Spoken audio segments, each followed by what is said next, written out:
Dun dun dun dun dun dun dun dun dun dun. Hello, hello, hello, hello, hello. We're back again. Jolly good. Hello, this is Ralph Hayes, also known as RHJunior, also known as Reality Check, coming to you live on the internet by way of YouTube and my little computer, which sits on the desk in the middle of all my empty cans of Monster energy drink. What you drink when you don't want to spend too much money on Red Bull. All right. Let's see here. I'm trying to get. I'm switching back from Blue Moon web browser, Pale Moon web browser, back to Mozilla Firefox. There's something seriously wrong with this generation of Pale Moon web browser. It is not compatible for some reason with Windows 10. It locks up in very little time. It'll work fine for a few minutes, but then when I start to open more than one window, it just stops dead, which is very disappointing to me. Mozilla Firefox has been getting up to some real, political shenanigans that have upset a lot of people, and people are looking for alternatives. And Pale Moon was one of the alternatives to Mozilla Firefox. One of the things Mozilla Firefox is doing is DRM. They were starting to get into this digital rights management software that's becoming so popular with the wonderful, warm-hearted people in media corporations. And I didn't want them. I didn't want none of that on possibly popping up in my computer. I don't need that kind of crap, and nobody has the right to start stuffing their software and their controls into your computer because they think you might be stealing their precious media files. That's a violation of our basic fundamental principle of our government, which is innocent until proven guilty beyond a reasonable doubt in a court of law. It works on the assumption of guilt and the assumption that they can treat you like a guilty person. That's obscene. It's dirty. It's nasty.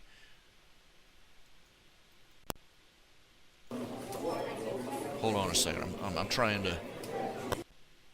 Okay, here we go.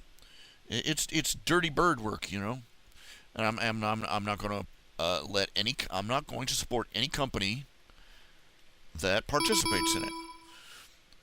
But beyond that,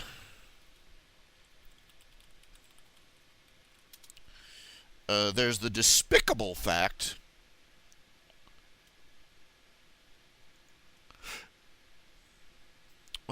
we are talking some seriously despicable behavior in that they fired one of their CEOs.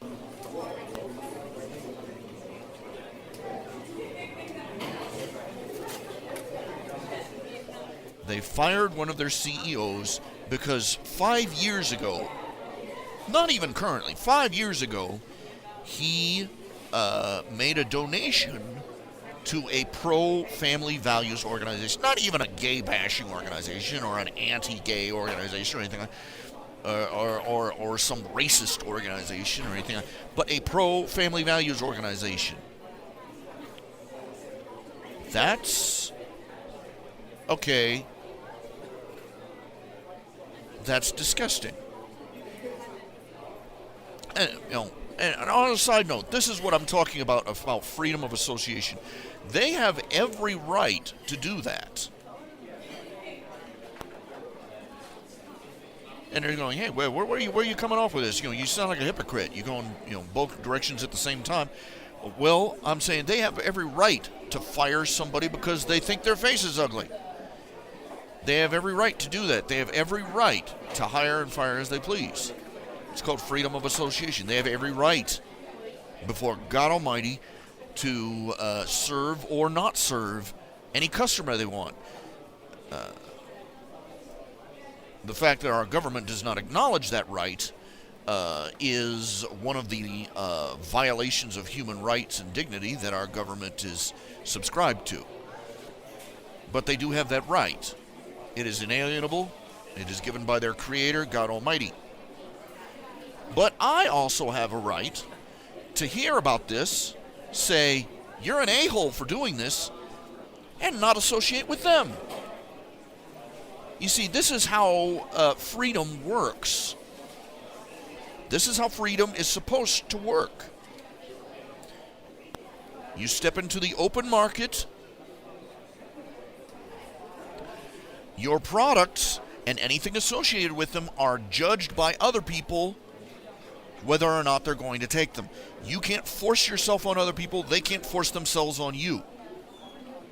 But you and you and you and you alone bear the consequence of your behavior as to whether other people find it acceptable or not. And quite frankly, there are millions of people out there who think that, who hear about Firefox firing a man for having Christian values and go, hey, thumbs up.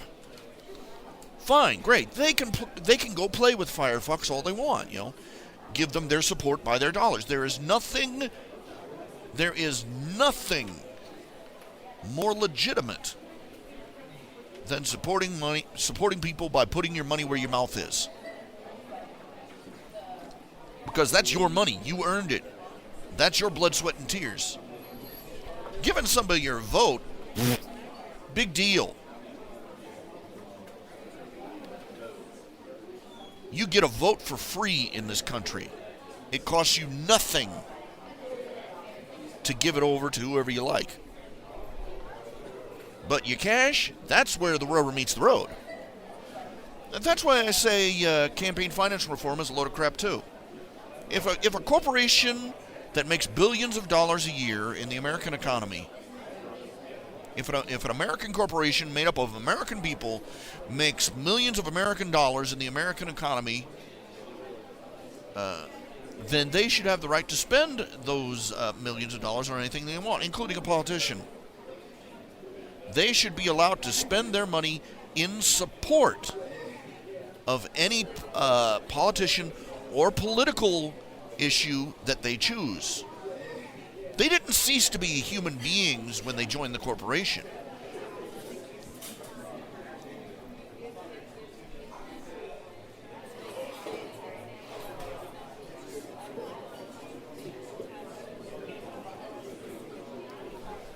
They should have a right, everybody should have the right to support people with the fruits of their labor. Great and small. And the fact that you get beyond, is that you make a great amount of money, should not change that. They're like, oh, that's horrible. We have these laws to keep rich people from having lots of influence in the government. I'm like, is that why you keep electing millionaires into the Democrat Party? The problem with campaign finance reform is that you can no longer be supported by anybody. This is the reason that we have that literally there are over half of Congress, in fact most of Congress, is trust fund babies now. People who have married into or who have inherited tremendous amounts of wealth, and most of the others are millionaires. Great, they want to spend their own money on their own campaign, fine. But there are millions of people out there who would make better leaders, but they can't raise enough money because the government says they can only get like $200 to $300 per donor. Most of the presidents before, starting with Reagan and going, they would never have been elected. They would have never been elected because they would have had to spend all their time going to rubber chicken dinners trying to get more and more people to donate money.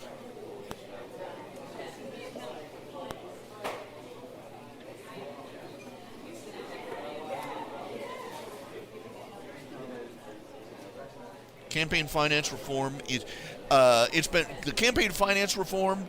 It's been referred to what it really is: the Incumbent Protection Act.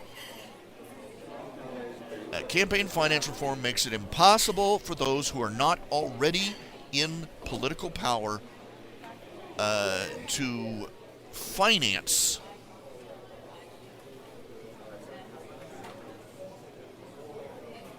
it makes it impossible for them to finance a competitive campaign.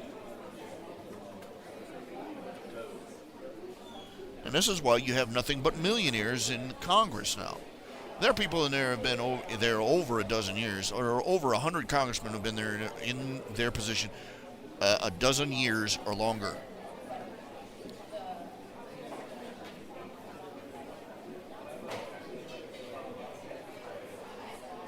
And the reason is because they are rich fat cats, and they can afford to throw as much money as they can at getting reelected. There is no, the only thing I can think of that would be worse than what they have is to have every campaign financed by the government itself. My God. I've heard people actually suggest this. Why don't we make a law where they have to get the money from the government to run for the government? Think about that. Just take 5 minutes to think about all the things wrong with that image. Look, in a free society, those who prosper should have a greater voice than those who do not. I said, what? Yes, I'm sorry. When it comes to the running of a community, should the businessman who hires 20 people in his neighborhood to work in his shop be listened to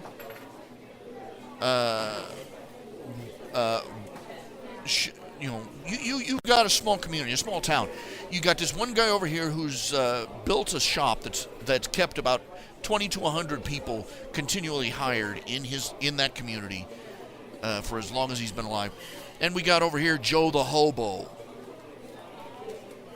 whose only prized possession is a bottle opener and a corkscrew, who drinks out of a paper bag.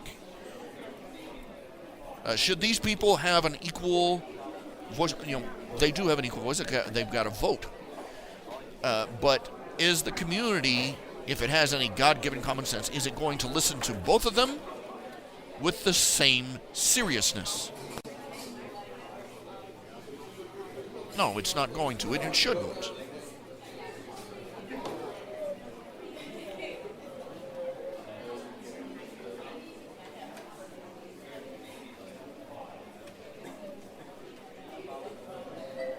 There are people who say, it's not fair that a person with a lot of money, or who can raise a lot of money, has a louder voice than somebody with no money.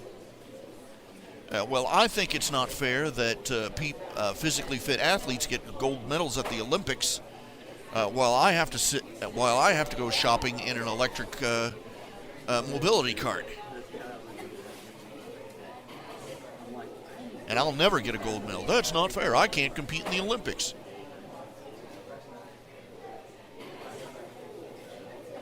In a free society, money is, to a certain degree, a measure of merit.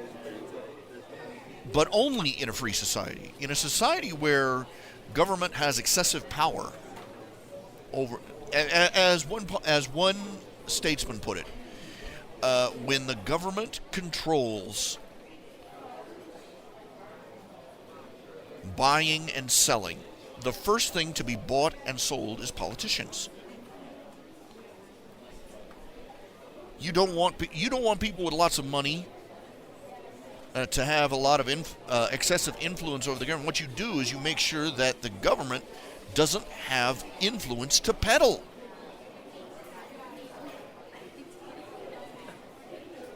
A libertarian society would not have this problem, because a libertarian society would not have a government capable of selling influence over interstate trading, or tariffs, or taxes. Politicians would not be able to legislate what products you could and could not buy.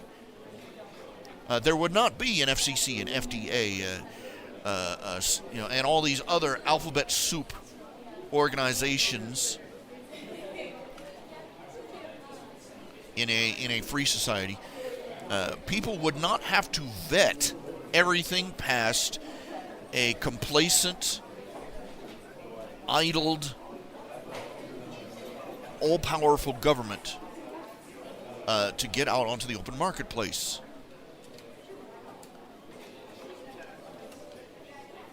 No, they go, oh, well, what would we do without the FDA?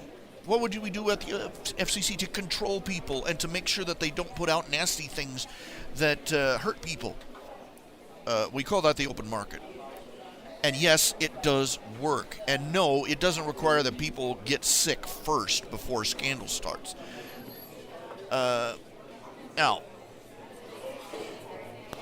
they say, what about the drug companies? We have to have the government check all these food and drug products for safety before they go out into the public. No, we don't. We don't do it with toasters. I guarantee you there have been more people killed by things like toasters and malfunctioning overnight coffee makers than have been killed by spoiled sandwiches. For most household products, there is a company called Underwriters Laboratory. Go look at a cardboard box. For most household products. If you look around, you'll find a little label, a little stamp that says Underwriters Laboratory. Underwriters Laboratory is a private company. It's not government. It's a private company that tests products for safety. There are dozens of these companies out there. Underwriters Laboratory is one of the bigger ones. They provide their services to check their products for safety. The toaster company,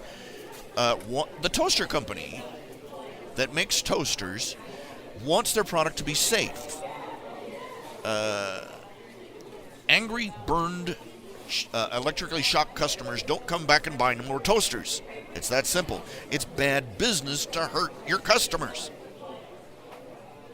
So they go to Underwriters Laboratory and say, here's our new Turbo Toaster 7. Test it for safety. And they give the Underwriters Laboratory money to pay for the testing. And the Underwriters Laboratory takes the product and they run it through and they say okay, and they run it through a rigmarole of tests, and they come back and they usually say this product is certified safe by Underwriters Laboratory, or they say it's not safe. You're going to need to repair this, and this to the company, and the company goes with that. And millions of products all over the world are sealed by Underwriters Laboratory as safe, as effective products. And this is how the free market checks for safety. The same thing could be done for the FDA, privatize the FDA. I'm not saying abolish the FDA. I'm saying privatize it. Make it, put it up on the auction block, make it a private company. Why is this a better idea? Because when it's a government institution, it has no competitors. And you have no choice but to go through them. Which means a huge bottleneck there. And the bottleneck gets bigger because the government, FDA, does not have to do a good job.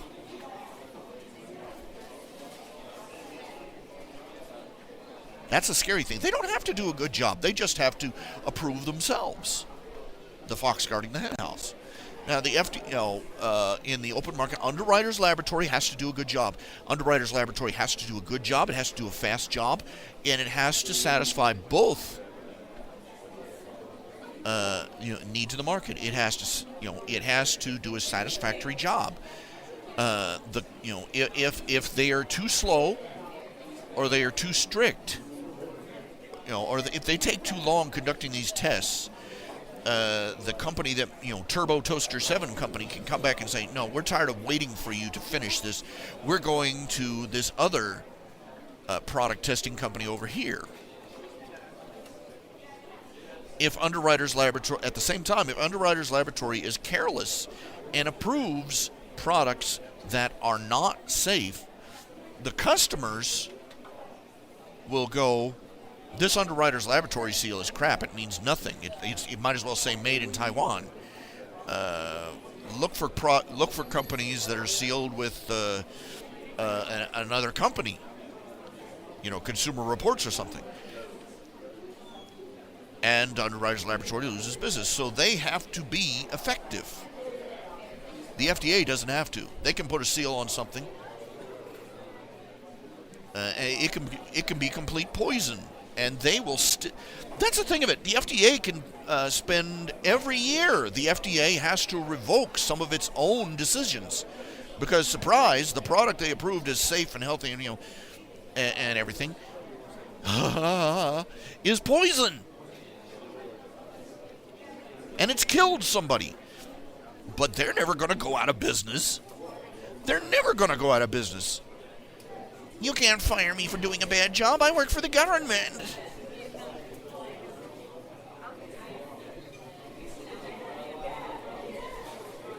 The government should not have control over buying and selling.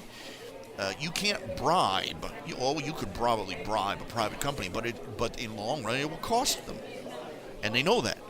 The FDA, you can politicize all day long.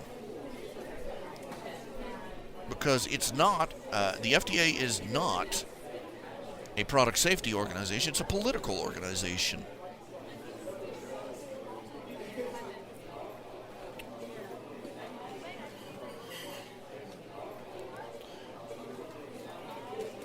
Okay.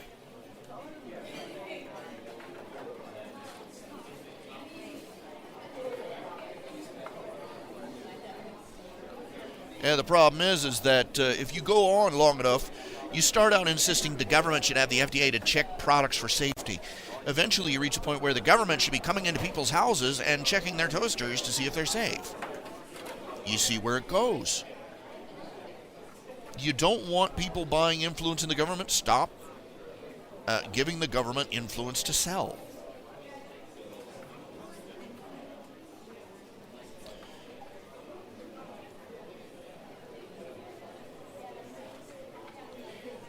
Okay, now I'm looking here. Somebody was asking questions yesterday I didn't answer. Let's see.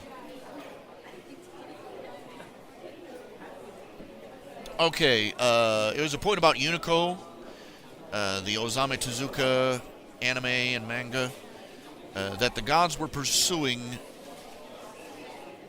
Unico because Unico had the gift to make people happy. And the gods said people should only gain happiness through sacrifice and hard labor. No. Happiness is happiness. This is sacrifice and hard labor will bring happiness to a certain degree, but they will. When's the last time you heard of somebody who, on their deathbed, lamented the fact that they didn't spend more time at the office? Sacrifice and hard labor are often how people bypass happiness. They're chasing after happiness because they think that wealth or power or glory will give it to them. It'll give them pleasure for a while, but it won't give them happiness. Happiness is something you gain by giving it to other people. That was, that's the Unico lesson, if you want. Is that Unico was happy because he went out and made an effort to make other people happy.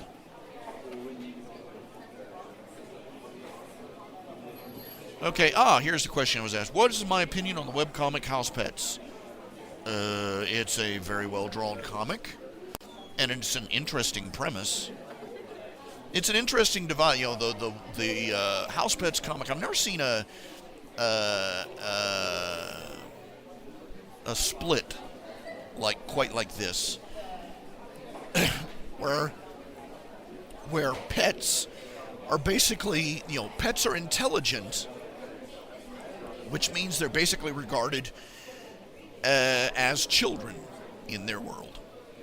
It's an interesting premise.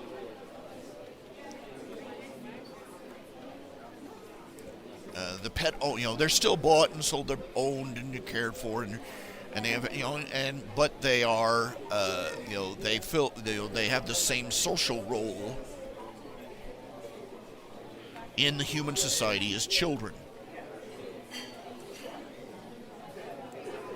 It's a very nifty, it's a very interesting approach.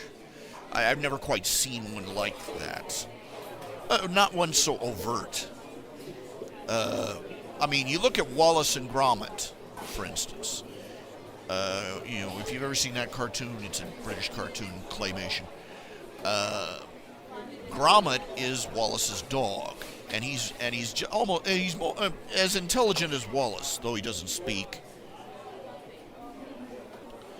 And he's constantly going back and forth from being the loyal pet to being the loyal sidekick. He goes from walking on 2 feet to walking on 4, depending upon the context.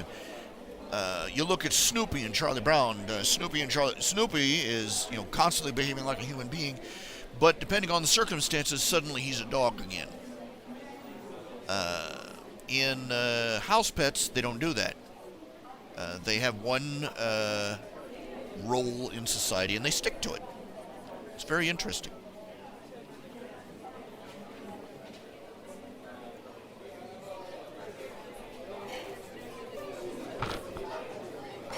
Oh, it's supposed to be a nod to reincarnation. Well, that's an interesting perspective.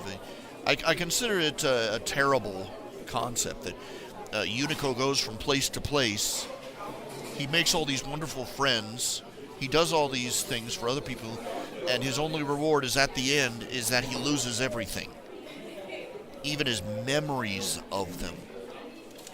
That's why I can say, you think, I'm sorry, reincarnation is a stupid concept. Oh, well, you go through these lives over and over again to learn, but you start out, you don't remember anything from a previous life. How do you learn anything that way?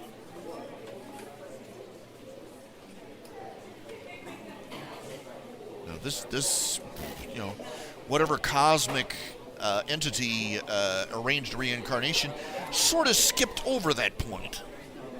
No. Life is not a wheel. Neither is time.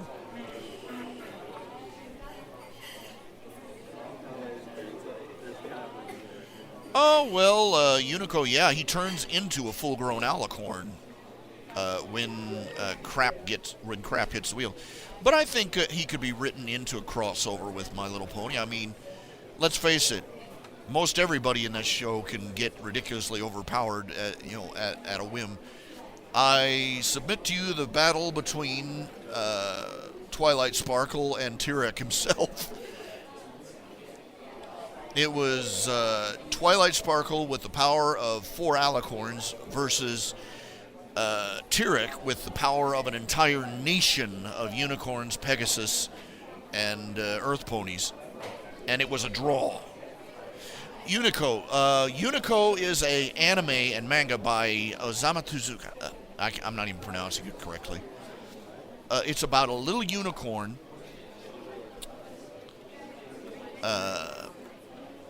who has the gift to make people happy.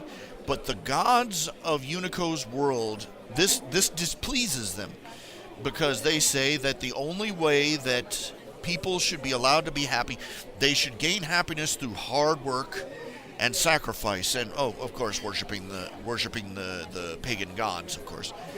And they don't like that. They don't like that. He's making life better for people. So they decree that he should be, carried off to the hill of oblivion. But the North Wind, she takes pity on Unico, and she carries him off to distant lands where she hides him. And the thing of it is that every time, there's like 3 movies, from what I understand. I've only seen one. And the movie begins with him being dropped in a new location and his memory being erased.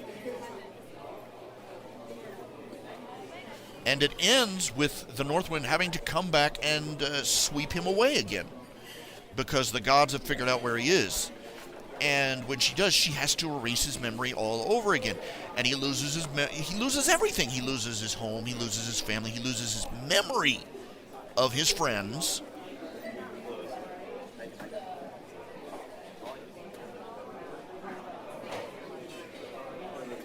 Which is really awful. As I recall, Osamu Tezuka just, if I remember correctly, I've read some of his mangas. I swear, some of these, you can recognize the writings of a lost society and of lost people very easily, because you dig long enough in there, and there is a certain hopelessness to them, a fatalism that you do not see in a society where the faith of Christ has had an influence.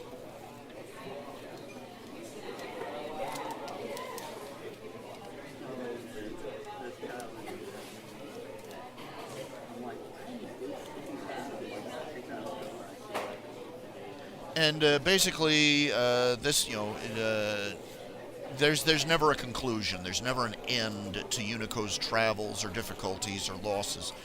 And, it's one of those, what they used to call on TV tropes, the tether cat principle. Basically, where a character left in the lurch is frozen in time forever in the lurch. And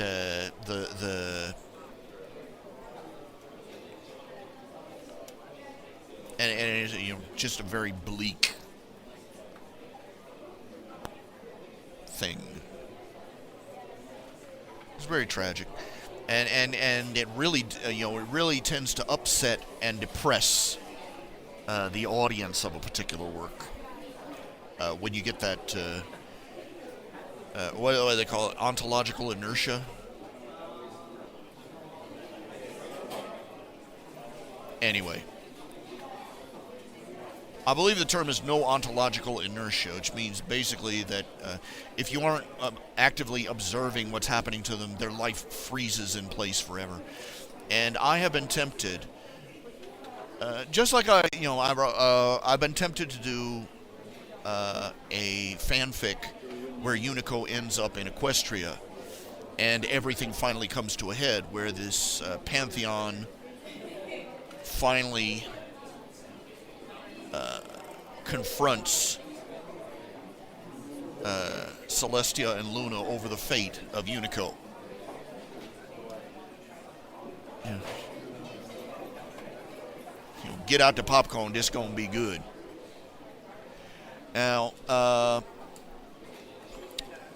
I've also wanted to do a new final chapter of The Last Unicorn for the same reason.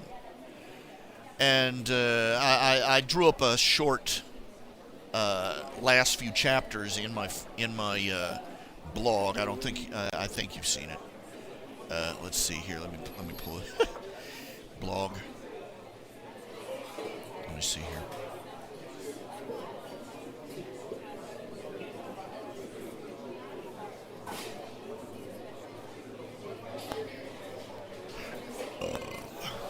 I was going to call it The Last Alicorn, where it turns out that the last unicorn, Lady Amalthea, was actually, it's revealed that Celestia is actually Lady Amalthea, countless millennia down the road. And that she fled her homeworld to try and get away from her broken heart. And that's how she ended up in Equestria.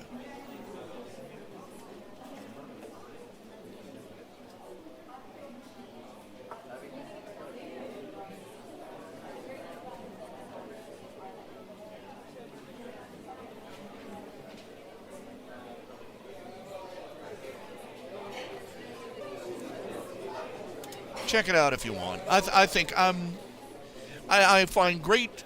I don't know what the term is for the opposite of Schadenfreude, where a happy ending where thwarting a sad ending makes you happy. There's probably some long French or German term for it, but I'm gonna do it. I'm gonna write those 2 stories eventually. I may just start them. I'm gonna have to look up the plot from. I'm gonna have to look up the synopsis from Unico to get certain names and facts right, but.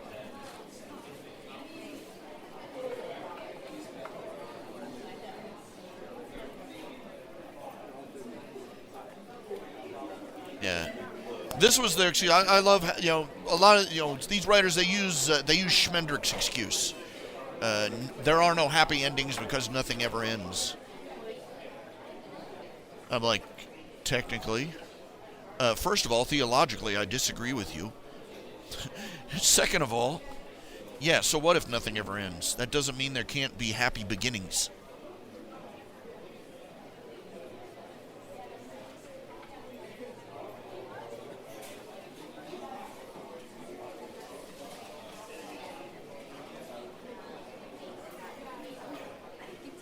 Well, I think it's more of a vicarious thing, is what I'm saying. Is when a fictional character finally triumphs. When those Ewoks kicked the evil empire's ass, I was like, yeah. And when the Trix Rabbit finally got his giant bowl of cereal, because everybody voted, they had a vote in where kids wrote in whether the rabbit should get a bowl of Trix cereal, and he won overwhelmingly. And they had a commercial where he just snarfed down this huge bowl of Trix. I'm like, yeah.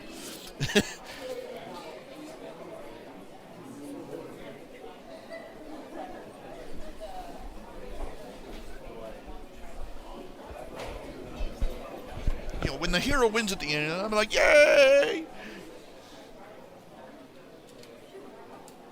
Yeah, some people like depressing stories and such. Well, screw those people. That's, the sad, moody endings is supposed to make you thought, but you suck on sour cream. It's not healthy.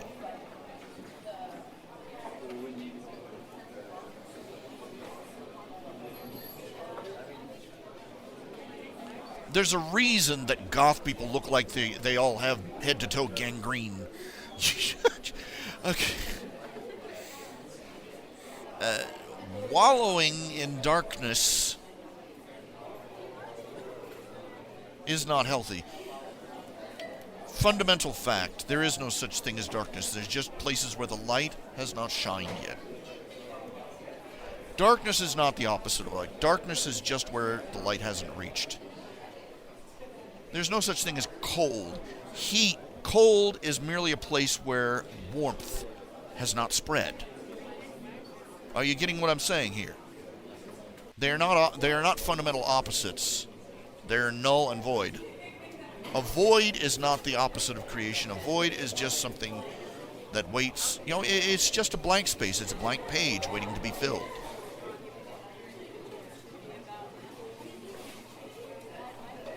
As it was in the beginning, is now, and ever shall be. Not exactly. This world, this universe, the term is it groans, it travails. This is a time of trouble from the fall of man to the final trump. When that final trumpet is sound and the redeemed are separated from those that rejected Christ, there will be a new heaven and a new earth. Death will be no more. Our tears will be wiped away. And we will be part of a new heaven and a new earth in an eternal kingdom.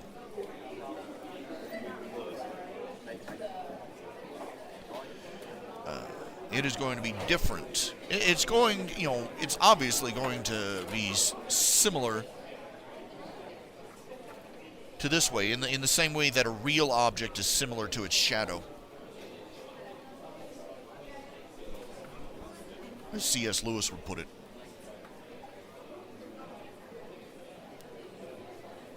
World without end, amen, yes.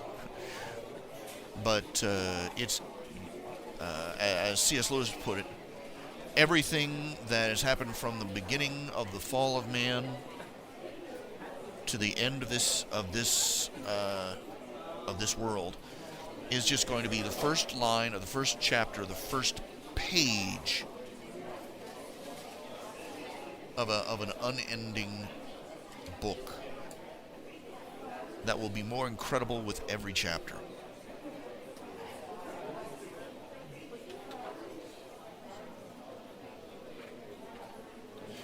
Now, C.S. Lewis, let me take a time to point out something. Now, C.S. Lewis, I don't know what his final theology was, what his beliefs were at the end of his life. But among other things, he believed that you could lose your salvation, which is not biblical.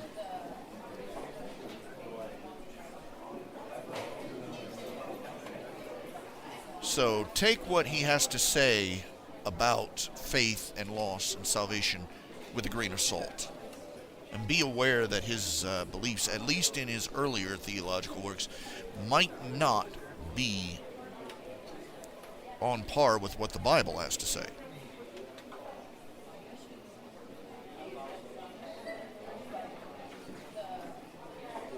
It's very simple. Why is salvation a trouble? It's very simple. If we could not save ourselves, if we need Jesus Christ's grace and mercy to save us, if we could not save ourselves by our own efforts, how could we keep ourselves saved? Or as another pastor put it, if you could lose your salvation, you would.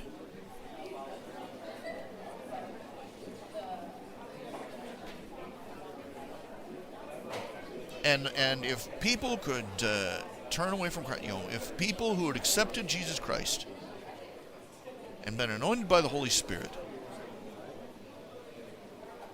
could turn their backs on Jesus and become lost again, it would put the blood of Christ to an open shame. It would be saying that God's sacrifice on Calvary was not enough to keep us. Jesus Christ's sacrifice on the cross was for sins, all sins, ever, past, present, and future. If he could die for the sins that we committed thousands of years before we were even born, his sacrifice was also for the sins we committed after we came to him.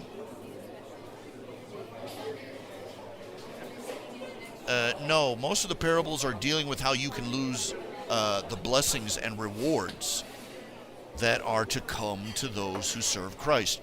The Bible says is that when the end times come, our works will be judged, whether they were for God or for ourselves. Those that were for God will come through the fire as gold, precious gems, purified. But those things that were for ourselves, that were selfish and ungodly, they will be like wood, hand, stubble, and burned up. And some will come through having many great rewards, but others will come through as ones escaping through the flame. In other words, they're going to come through, but they're not going to have anything to show for it in the next life. They're going to start out with empty hands.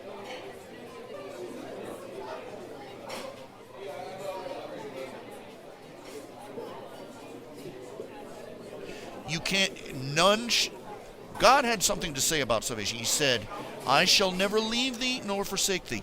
This was his commitment. Salvation is his commitment, not yours.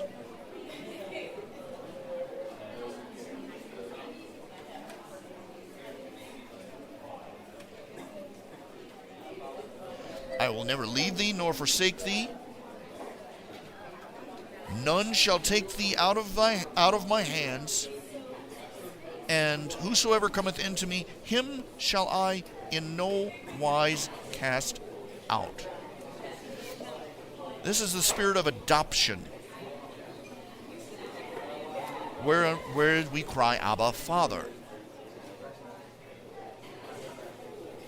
We become the sons of God.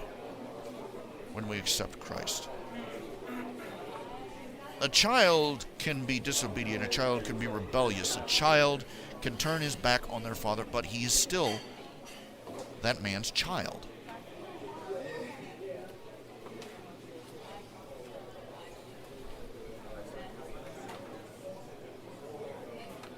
That's not salvation. That's just another version of works. I'm in, I'm out, I'm in, I'm out, I'm in, I'm out, I'm in, I'm out. I don't know where I am today. I'm in, I'm out, I'm in, I'm out, I'm in, I'm out.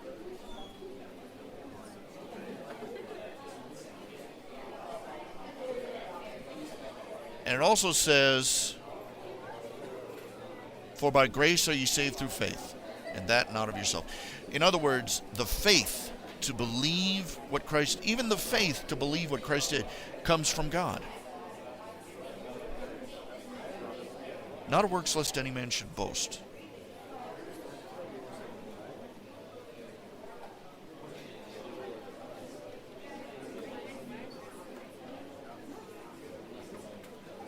If you could lose your salvation, you would. The only difference between a Christian and a lost person is one is a sinner, the other is a saved sinner. We didn't suddenly magically become more benevolent, wiser, more faithful, more devout, superior to anyone in any way.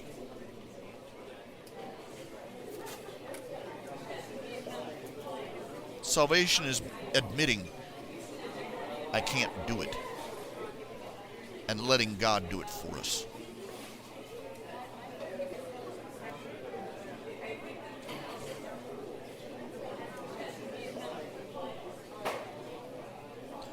If a baptized Christian, baptism is just a physical representation of what we did. Baptism is not a sacrament. It is an act of obedience.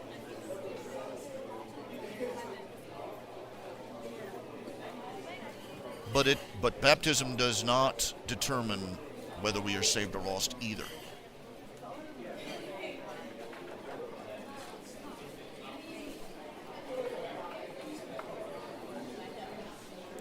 People hear the words, you are saved by grace, and the first thing they seem to do is try and find a way to prove that they, I kept the faith. They think they're going to walk up to heaven and say, I made it through. I overcame everything. I kept the faith. Me, I, me.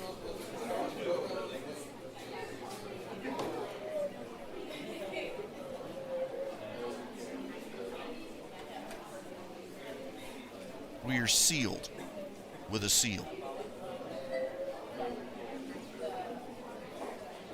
Our disobedience causes God grief.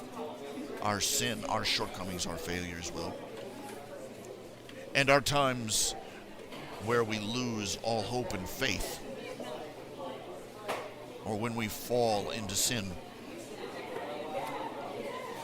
grieve God, but what do you expect of a father whose child goes astray?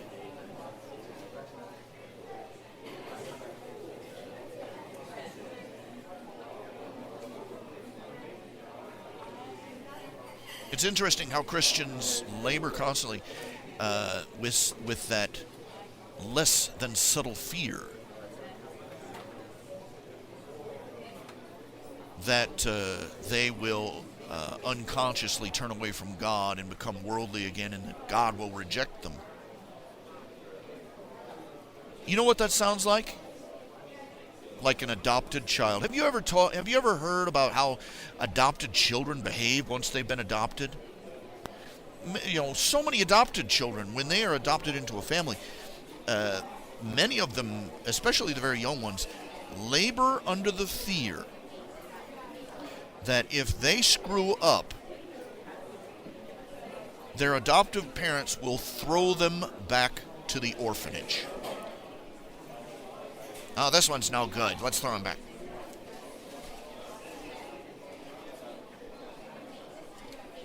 They're scared to death that their adoptive parents will send them back.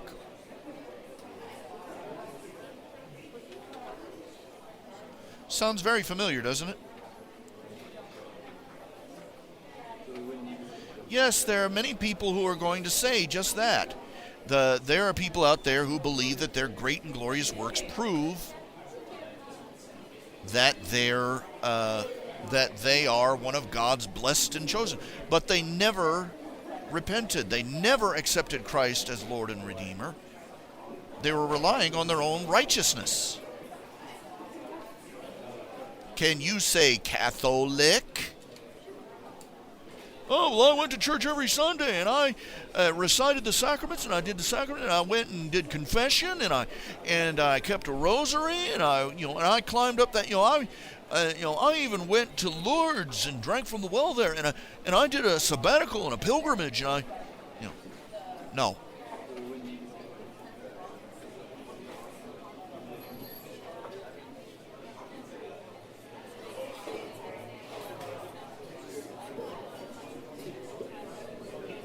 I believe, help thou mine unbelief.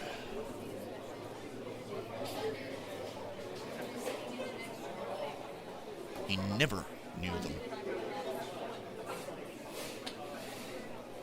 This was the problem with the rich young man who came to Jesus. The first thing out of his mouth was, I've kept all the commandments. Wrong answer. I have kept them from my youth.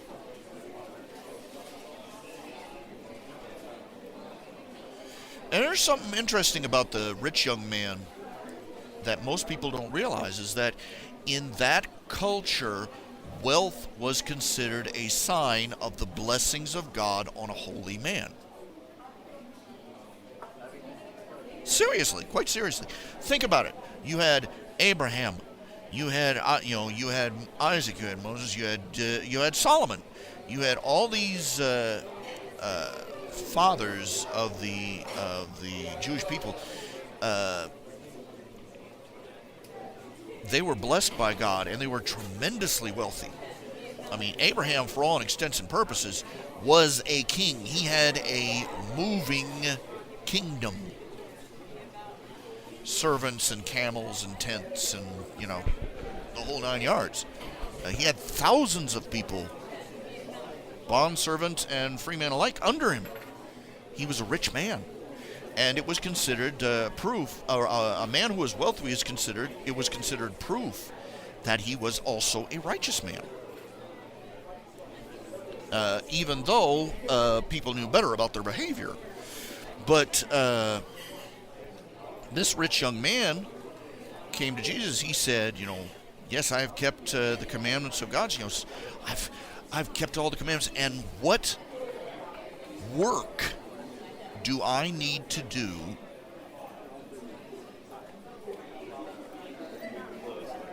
to secure my place in heaven? That was what he was asking. He was asking, what work or deed or act do I have to do, to make a clincher here? I'm already holy, you can see by my wealth, and by the fact that I say I've kept all the commandments since I was a baby. So what else do I need to do? He was relying on his own righteousness. And Jesus had, if you look at the previous passage, Jesus basically just given a sermon on this point, that, it was by grace and by mercy. And Jesus looked at him and said, and Jesus flat out said, why do you call me good? The Bible says that nobody is, the Holy Word says that nobody is good save God. This was a leading question. And the young man skipped right over it. But he said, "Oh, fine. Okay, fine. You've kept all. You've been holy and righteous and everything else. In that case, all you have left to do is give away all your money, and then come follow me." He was basically telling the young man to give up the source of his self-righteousness.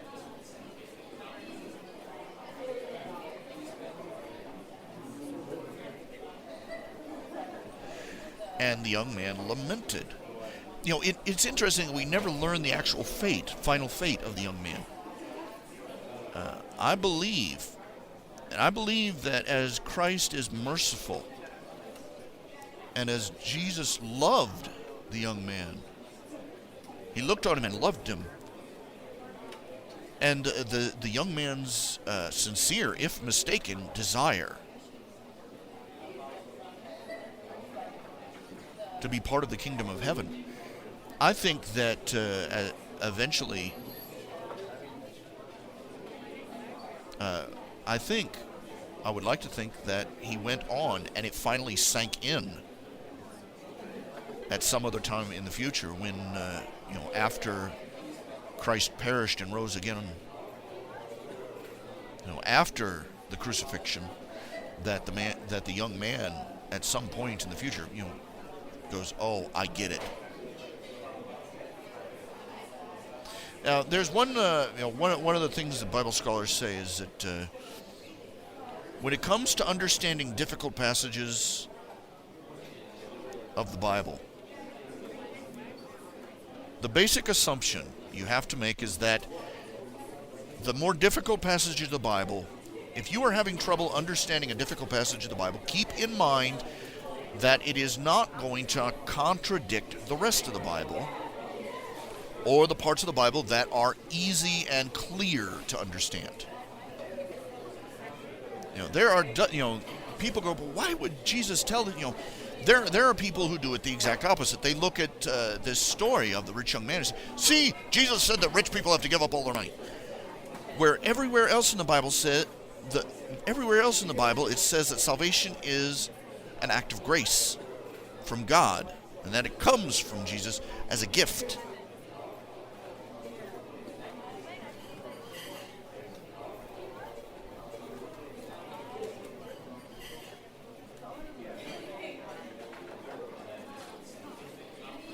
Yes, faith without works is dead.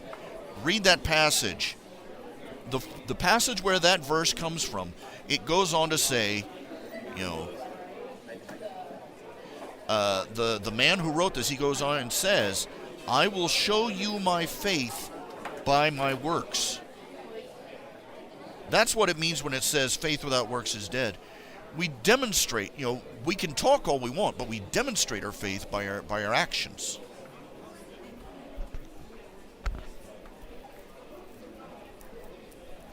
Sometimes simply saying that you believe Christ is a deed in and of itself.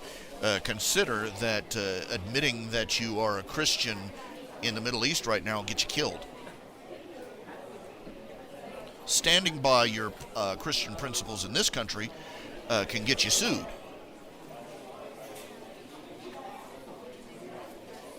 That's what you call putting your money where your mouth is.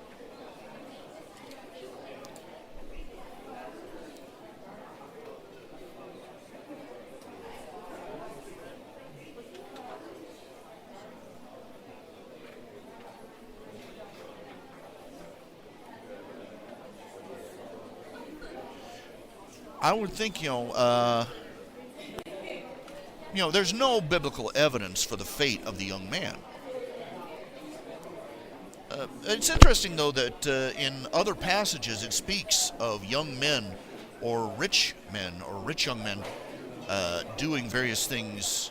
It never gives their name, but it mentions them as followers of Christ or of I forget who they said that bought Jesus' tomb, or of the young man who was following after when Jesus was being hauled away, and he had to flee naked when they tried to seize him, because leaving his cloak behind.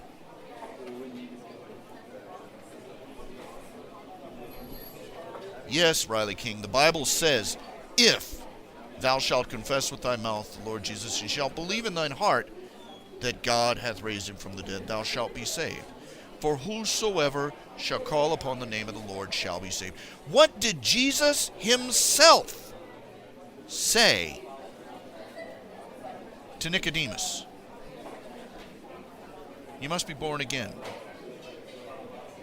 For God so loved the world that he gave his only begotten Son, that whosoever believeth in him shall not perish. Might not perish, may not perish, possibly won't perish, or won't perish if he remains faithful. It says, shall not perish. For God so loved the world that he gave his only begotten Son, that whosoever believeth in him shall not perish, but shall have everlasting life. He didn't talk about works, not a word about deeds, and his comparison was to birth, where the baby has absolutely nothing to do with the process except coming out at the end.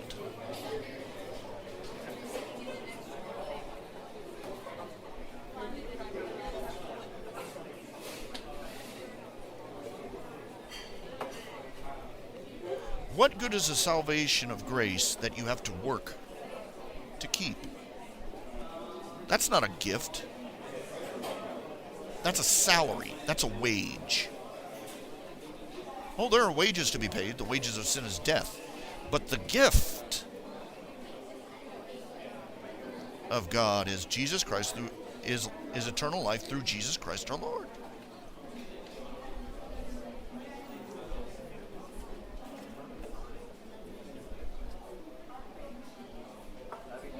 We're fearful. We're fearful. Peter was fearful too. He stepped out onto the waves to go meet Jesus. But he looked around and saw the storm all around him and began to sink. Because his own faith wasn't enough to sustain him. Interesting point. And when he cried out to Jesus, Jesus immediately took his hand.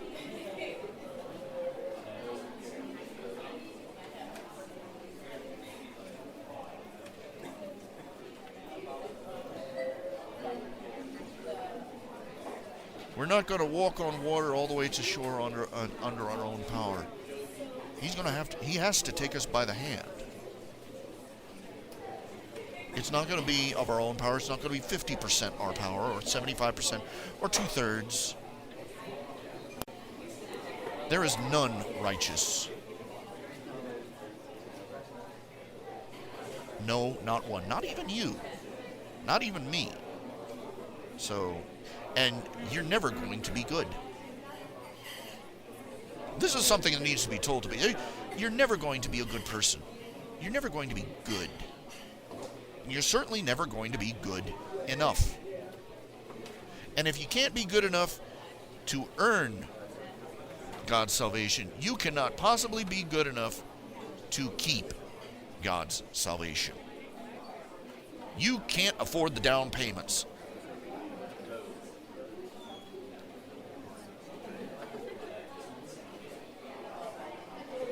And you have an old nature. You have the old man. You didn't, your sin nature didn't simply up and keel over dead the day you believed Jesus died for you. And the day that you turned to him and asked him to redeem you. No, it's still there. You are going to be fighting that old nature your entire life until the day you die or until Christ returns. We all are. And quite frankly, there's going to be times where that old SOB is going to get the upper hand. Maybe once a day, maybe twice a day, maybe for years at a stretch.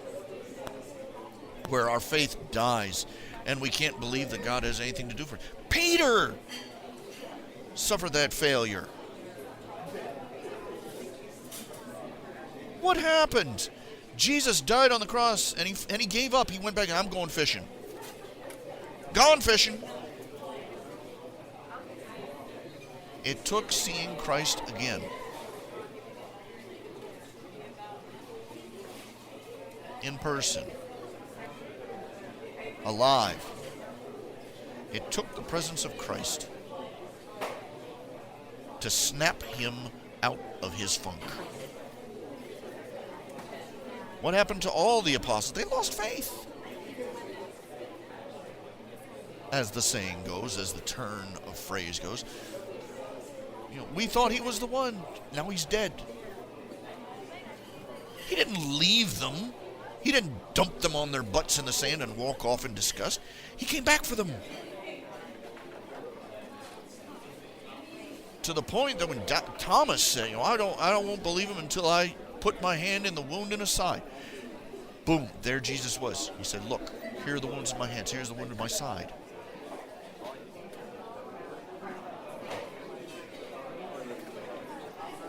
He did say, blessed are those who believe, who have not seen, and yet who have believed. He said blessed, not righteous. There's a difference. Blessed means you received something you didn't ask for or deserve.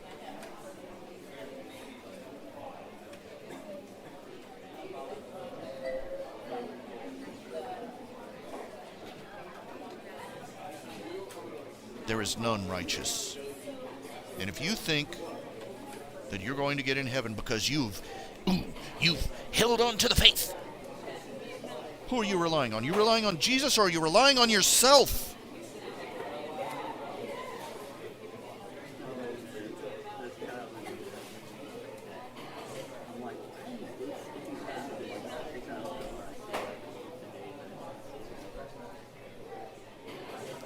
Even Paul had to come down to a point where he said, we are all sinners, of whom I am chief.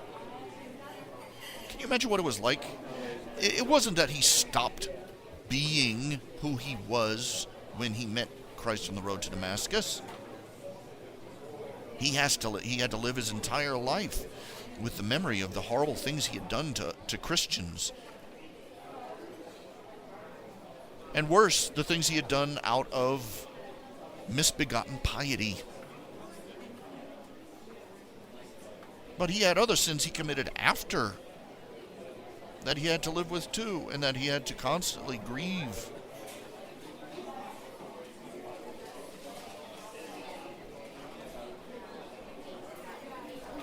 One bite of an apple was enough to damn all of humanity. What makes you think that even the little sins we quote-unquote we commit now aren't enough to undo our salvation if our salvation is not eternally secure?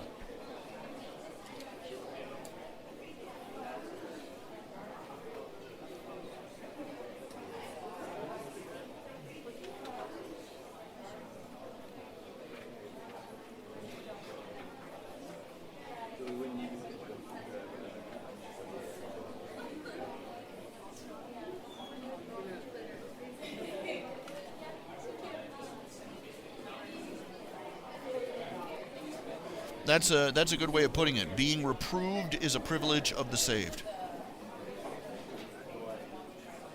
If you love me, keep my commandments. And what was his first commandments?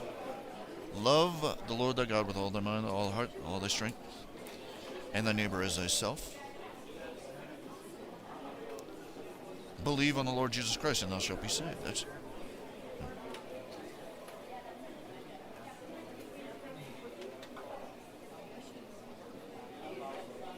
This is not an excuse to go out and sin however you like.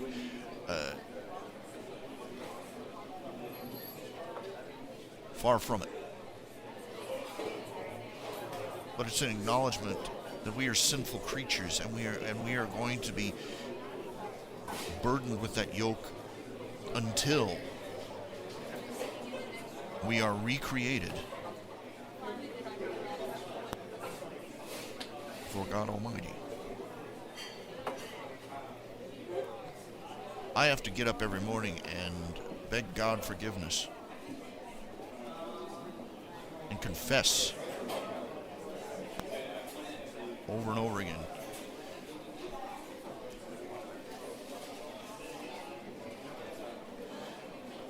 That's the thing of it. People forget, people think that if you get saved suddenly, all your sins, or all the sins that you knew in your past life are suddenly going to be magically, automatically repulsive to you. I hate to break it to you, but the reason that sin is so prevalent is because it sells so well. People would not sin if sin was not pleasant.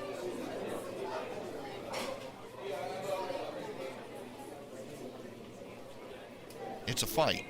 It's going to be a lifelong struggle to try and live in a Christ-like way for the sake of others and for the sake of our relationship with Jesus. I'm far from being the most pious person on the earth. I am a terrible example of a Christian person. Gluttonous, slothful.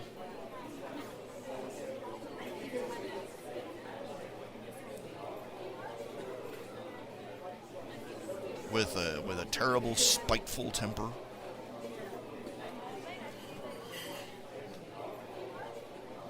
Faithless.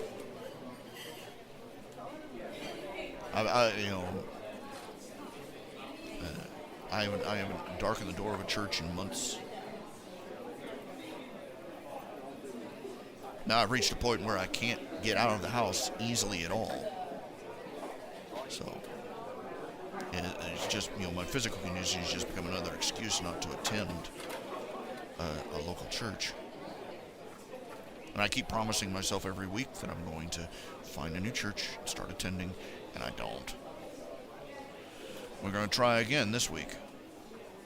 See if I can't lumber my fat behind through the front door. I don't know what I'm going to wear. All I have are cut off sweat shorts, t-shirts, and sandals, basically, that can fit over my feet.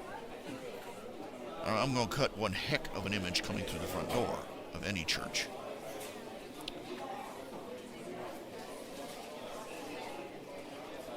And there's that fear, that doubt. I look at myself and I go, this is the one thing that the devil will work at people's heart. A real Christian would. This is the dirty trick. A real Christian wouldn't be like that. A real Christian wouldn't be like that.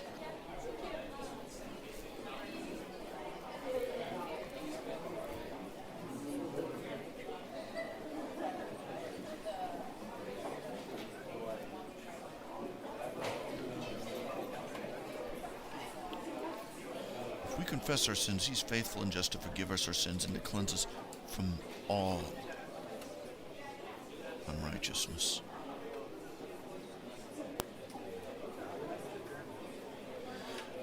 We don't keep the faith. In any real sense, we don't keep the faith. The faith keeps us.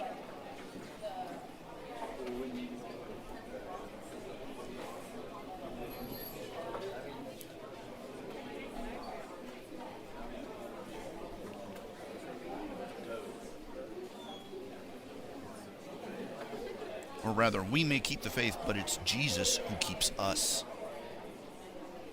If our salvation depended upon our own faithfulness, we are faithless creatures. What futility that would be.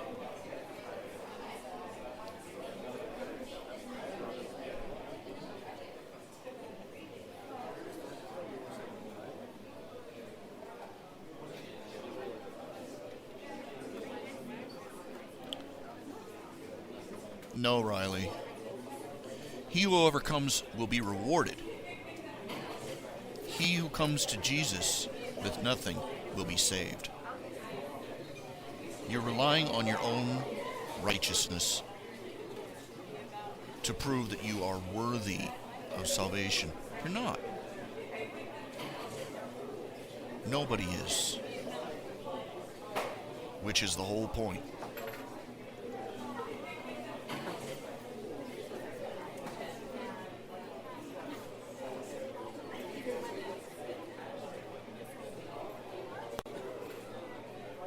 Salvation is a process. No, making a cake is a process.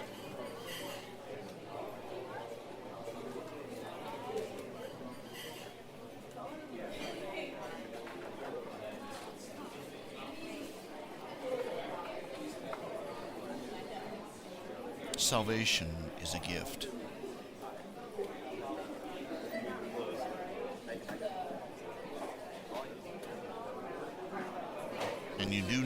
And you do God no honor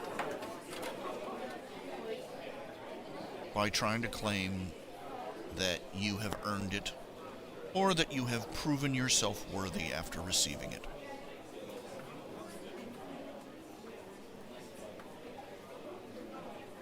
That is pride. And it's just as much a sin as any of the others.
Trying to finish.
Okay, I'll be right back in just a minute.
I return.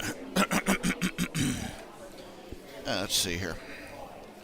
Dun dun dun. Dun dun dun. Dun dun dun.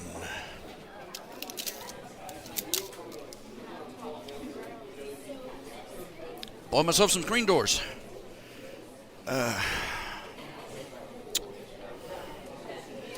Actually, they're screen curtains.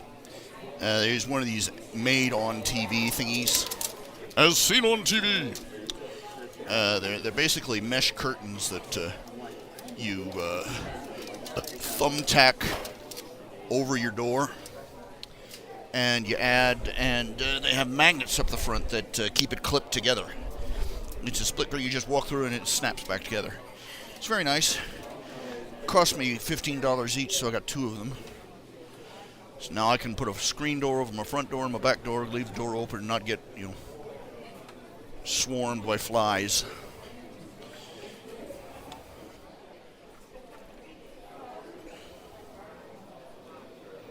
Okay, I want to see which one I'm doing here.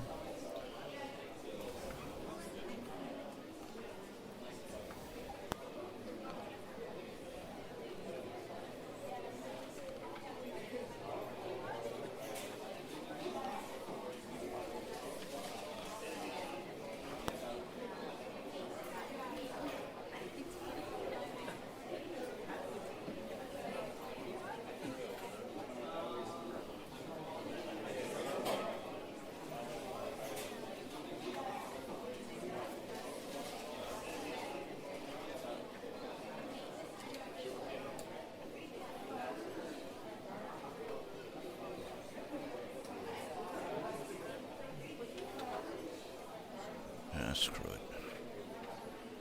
Clear.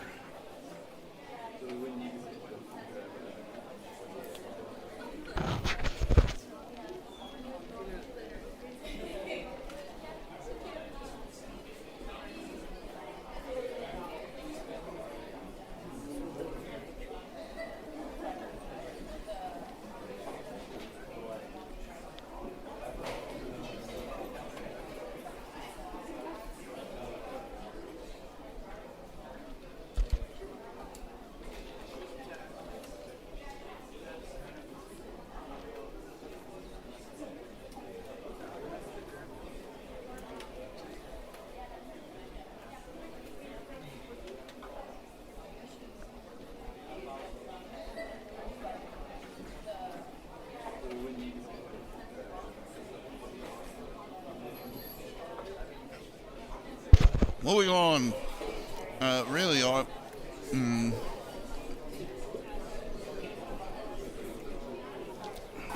needs to be left is added next is a text.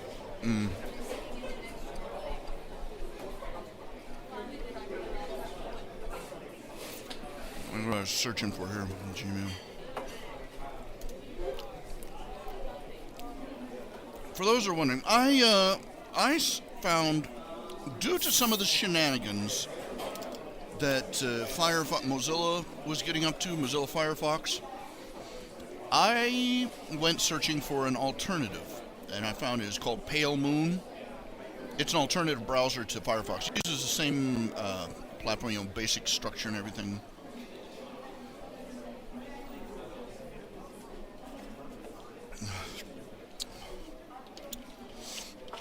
Problem is, it doesn't seem to be stable with Windows 10.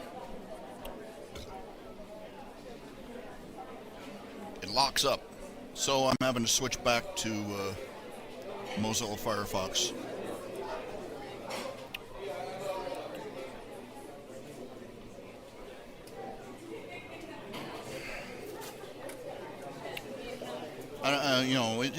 You're not going to find a company run by saints, okay, anywhere.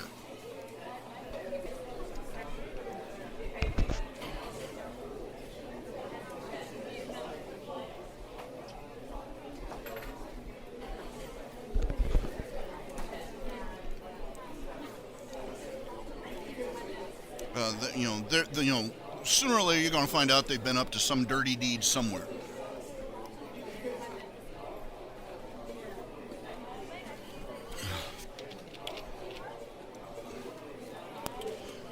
Firefox in particular, Mozilla, the company that produces Firefox. First of all, they were getting into this digital rights management stuff. DRM, they were in support of it. I didn't like that. I didn't want them putting DRM stuff on my computer through their browser. Didn't want to risk that.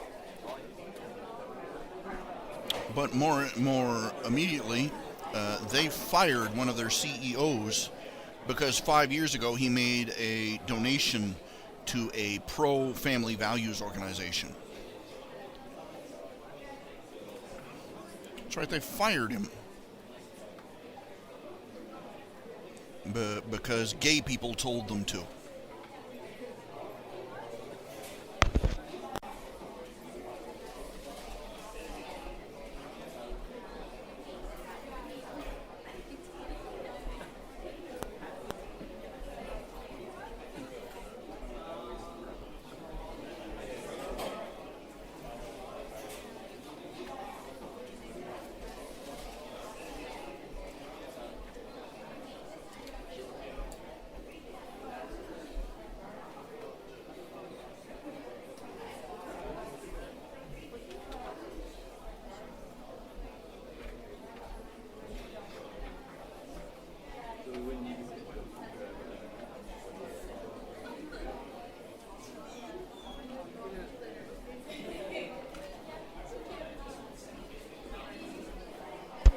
Okay, guys. Okay, this is me panicking.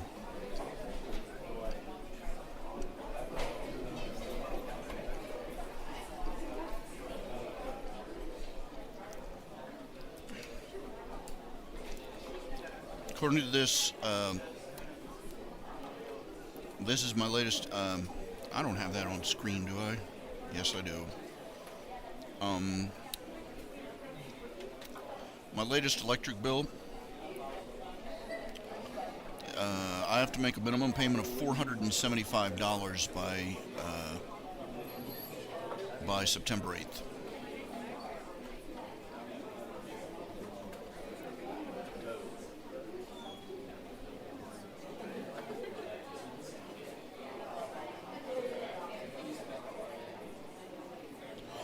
Yeah, so I'm going to shake the hat. If you're going to make a commission or a pledge or a consignment or make a purchase, now would really be the time to do it. $475.55.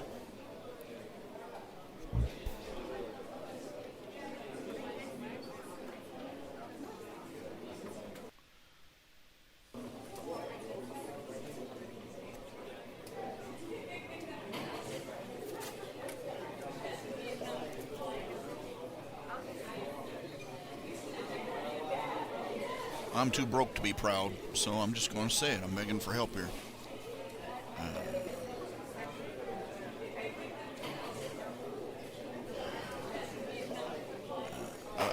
I've got a PayPal button on the website, and I've got ads running, and I've got commission options on my for sale page, and I've got books for sale.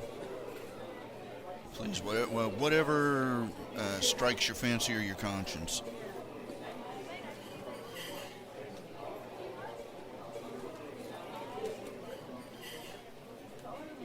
Because this is pretty much urgent. This is keep the lights on stuff.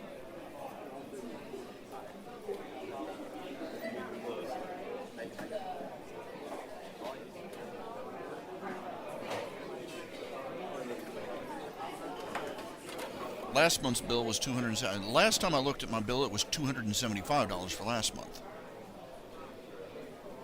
What it is that I had a huge bill at the beginning of this year because of winter, and they dispersed the payments over the next 6 months. But the problem is that that just basically tacked $50 to $100 on every month, and things have not improved. So I'm even deeper in the hole now.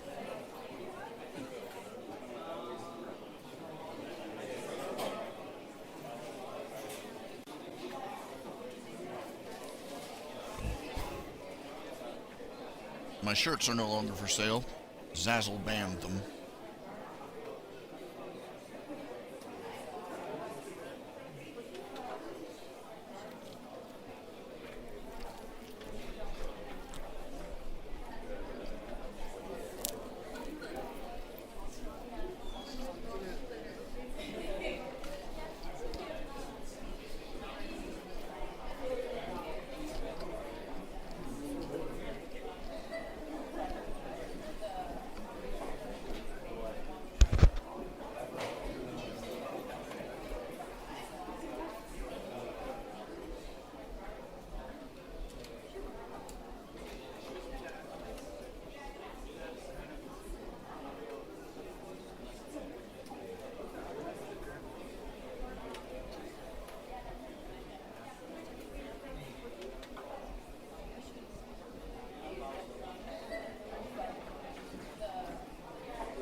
every month I need more and more money just to stay in the same place.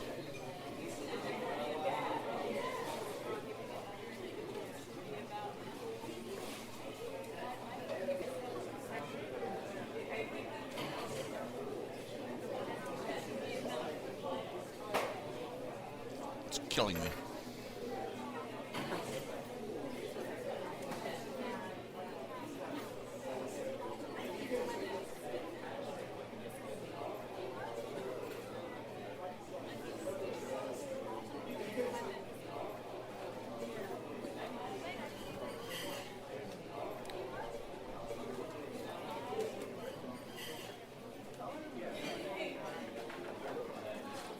I think I posted it in the wrong place. Okay, I just update.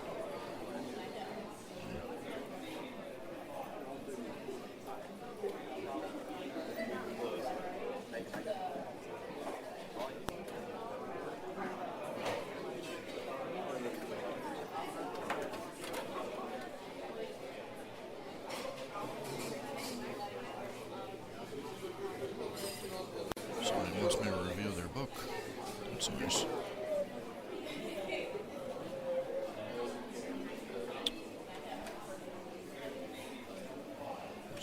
Let's get this text done. Danny Meyer, if you're watching, I'm sorry I've taken it so long to get this page done. I've still got another page to do for you. That's the thing. Let's see here. Let's see. Oh, here we go.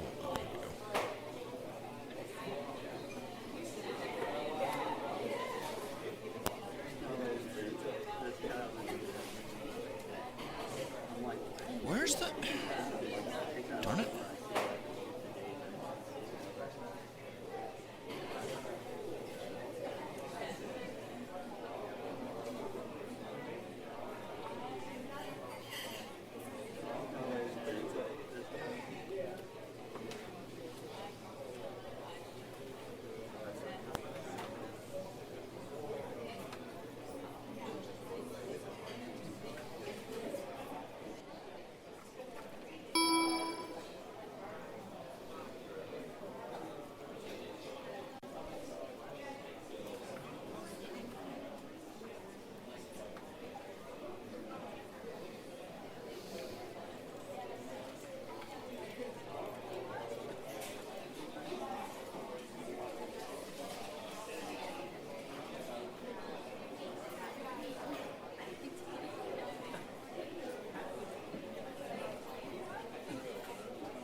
Let's see.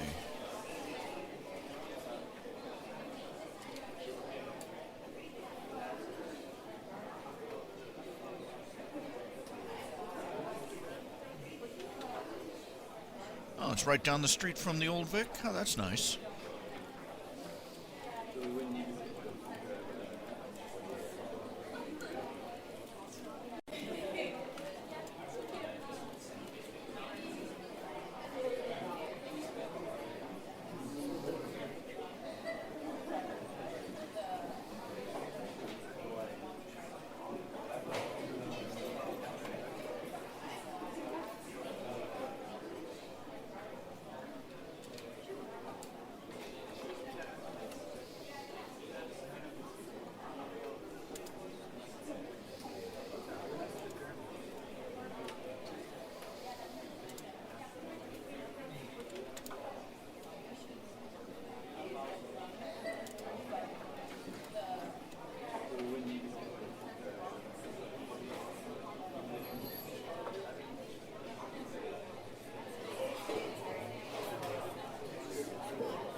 I'm sort of shortening up some of the text here. A little easier to fit.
$500 for my electric bill.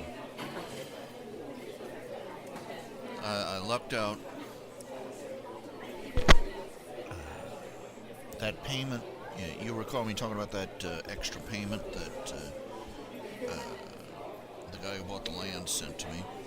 I mailed it back because I wasn't certain, and it went back to it bounced back. It arrived in the mail yesterday. I took that as divine providence, and I will be paying him the $400 back. But to my recollection, yes, he was late 1 month. In fact, he was late by a month, so I remember 1 month waiting for the check and it never came. But I don't have a record for it, so I'm going to have to reimburse him on that $400 sometime in the future. But I've got $500 electric bill. I've still got to send that $300 to the landlord for this month. My Patreon payments are just enough to cover my monthly lot rent right now, but that covers nothing else. And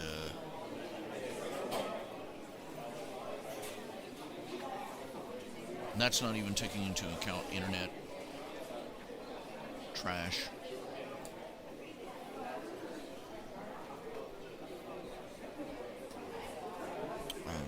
I've applied for financial aid with the local unemployment office, and got to wait to hear from them on that. I think I have another form that they want me to fill out with somebody and send in.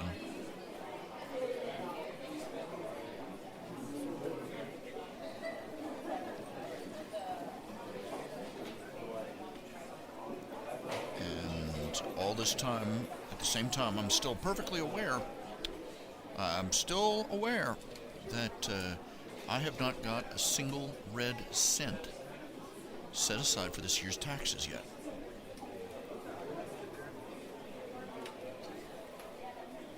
And the fact that I am just this side of living in poverty, I'm probably below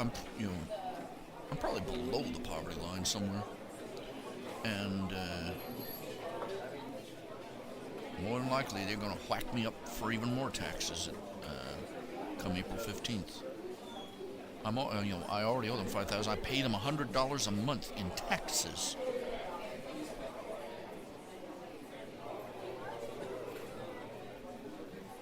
Back taxes.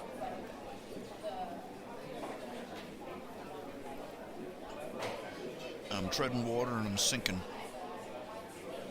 And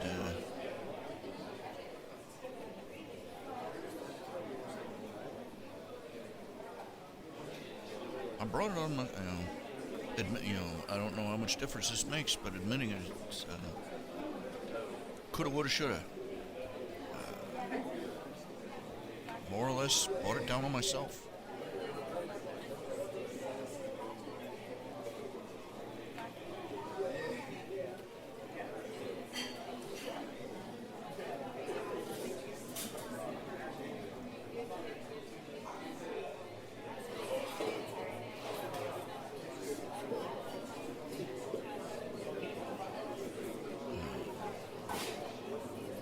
I could talk all day. I could go on for hours about all the things I could have done differently. But at this point, it makes little difference.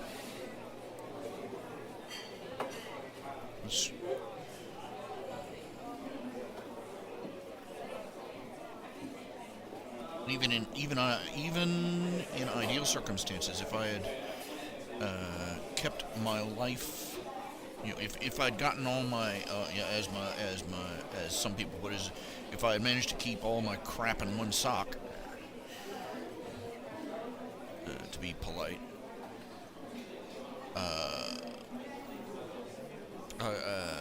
with my health taking a downturn last year and my current physical condition, I'd still be up against it.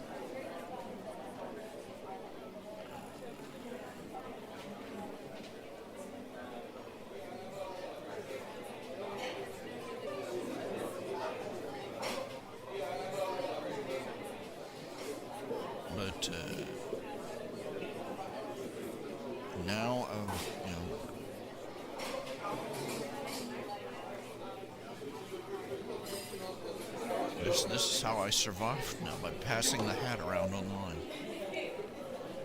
And, yep.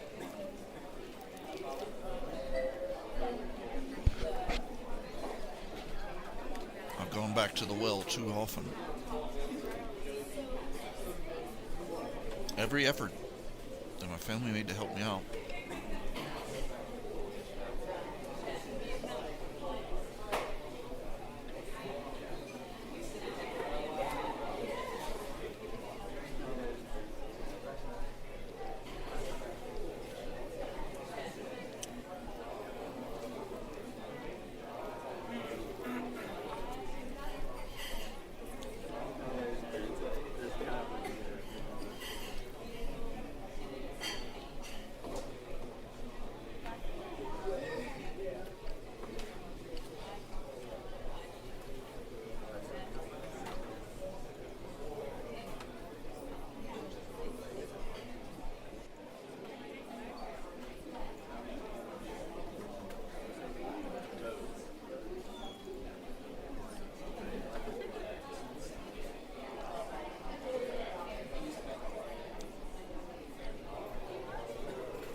All that effort drawing that part of the thing, and I'm having to cover it up with word bubbles.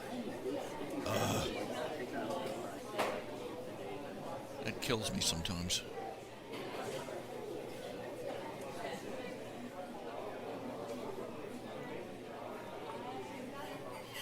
Gotta be a way to do that. It's just...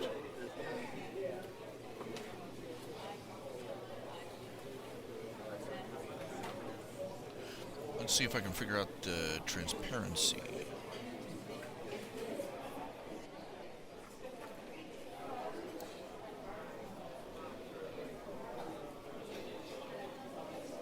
Aha!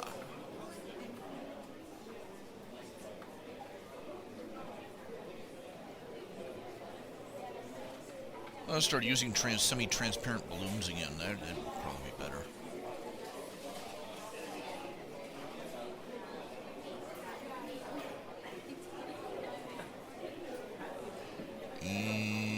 That's it.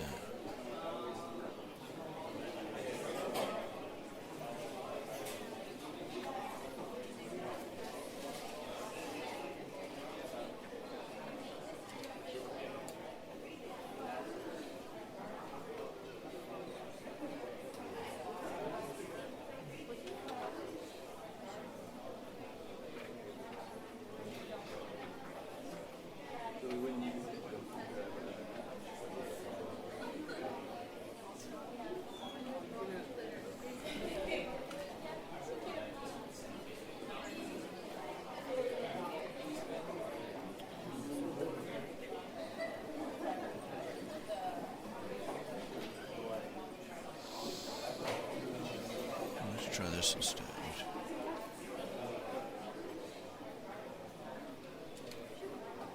Nope, that won't work.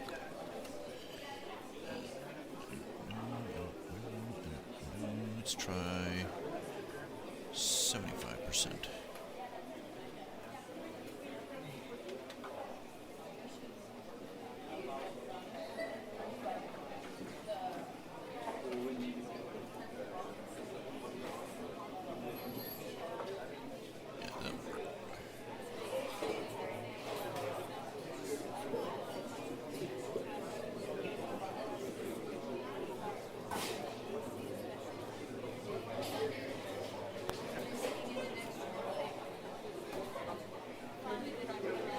Okay, let's see.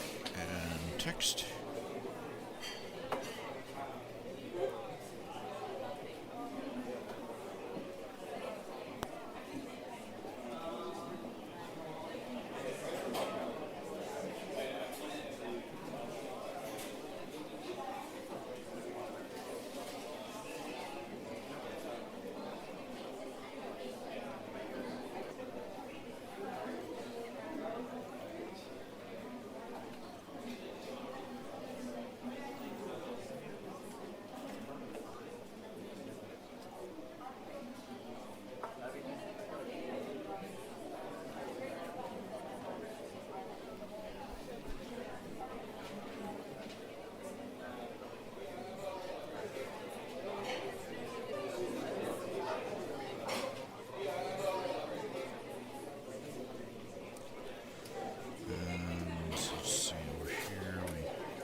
Bugs.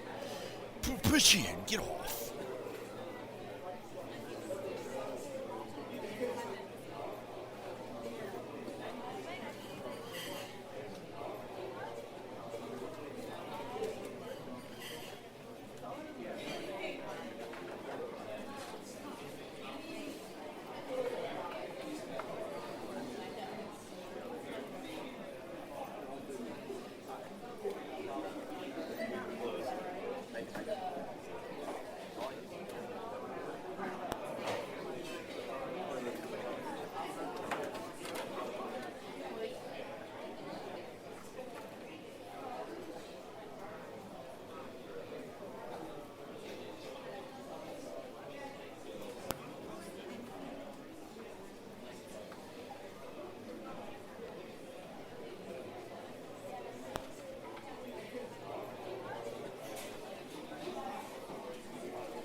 myself sometimes,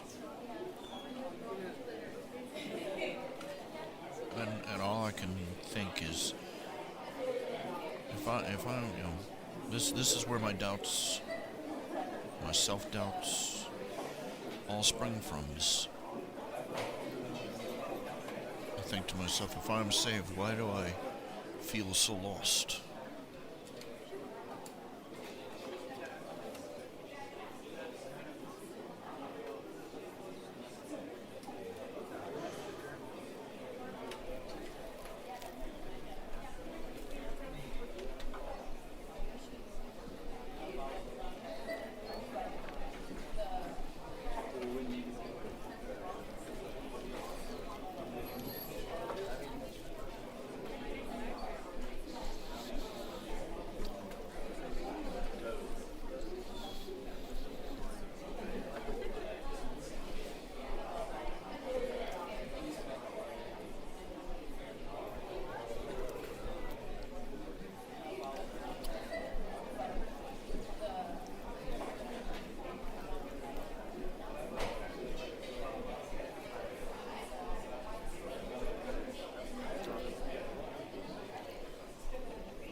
Yeah, it's like it.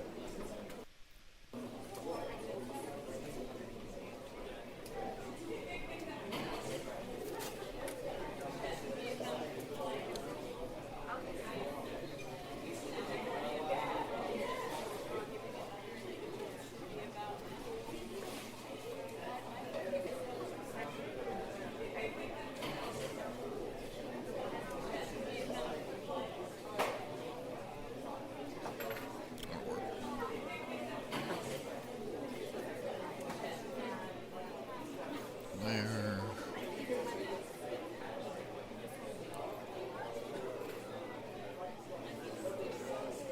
Merge layers. There we go.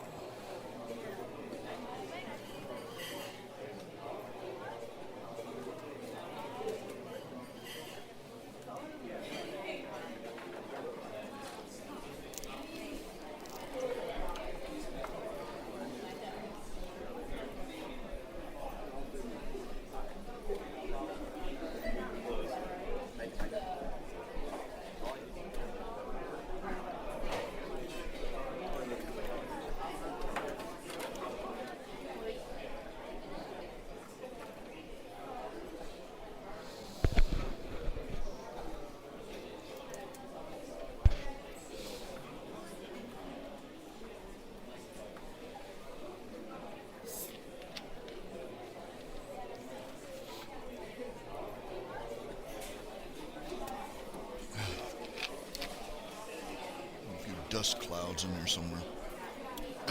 Oh, beg your pardon. That's how you know you're alive. Belgian fart.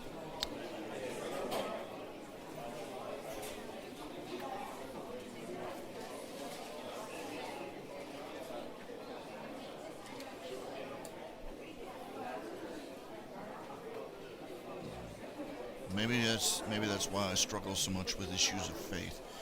Is because somewhere in the back of my mind is this voice saying, if somebody who was a child of God, who had Jesus in his heart, who had a one-on-one relationship with God like Christians are supposed to, who had God guiding his life, would not be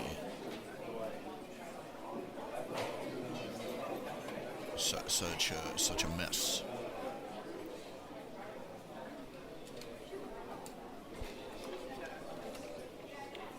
The Kickstarter campaign. The Kickstarter campaign doesn't, once you've set it, you can't extend it.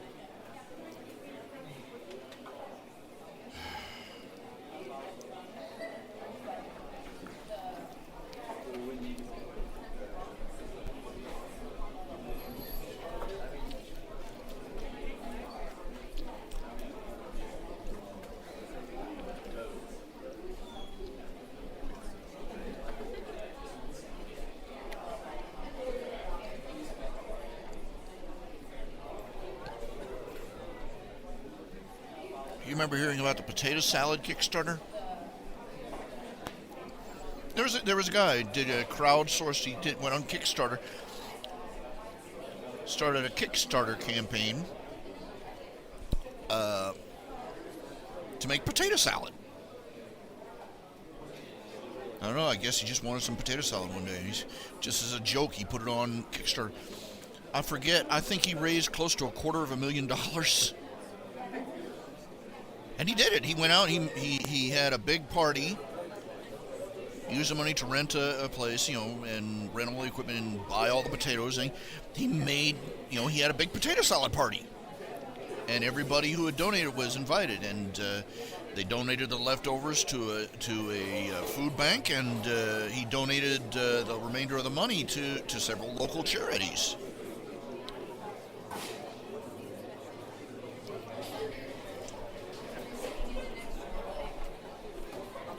And you look at that kind of thing. This is the kind of thing that makes marketing analysts just throw their hands up in the air in despair and think about taking up a life as a fisherman.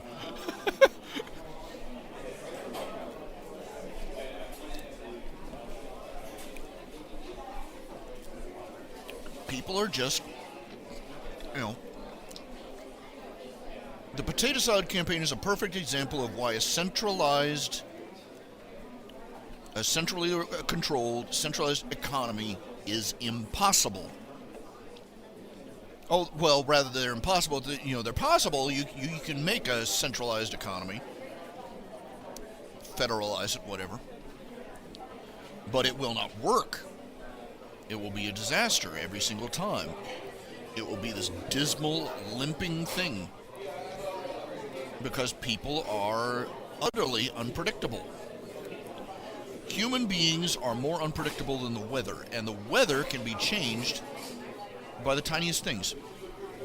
I gotta clarify, the butterfly effect that everybody talks about, the butterfly flaps its wings and storms start somewhere. It's not quite like that. Actually, the butterfly, it's a distortion of the actual saying. Is the scientist who said it was referring to a much larger thing. What he said was that a change in barometric pressure, a change in the initial starting points, a change in barometric pressure over an area the size of the Amazon basin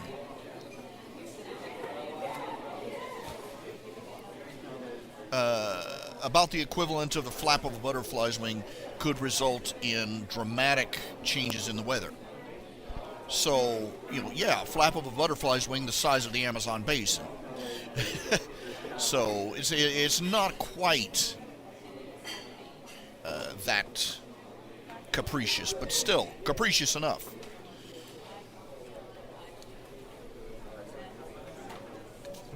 I mean, look at it. There are so many variables. Things that should have been raging successes.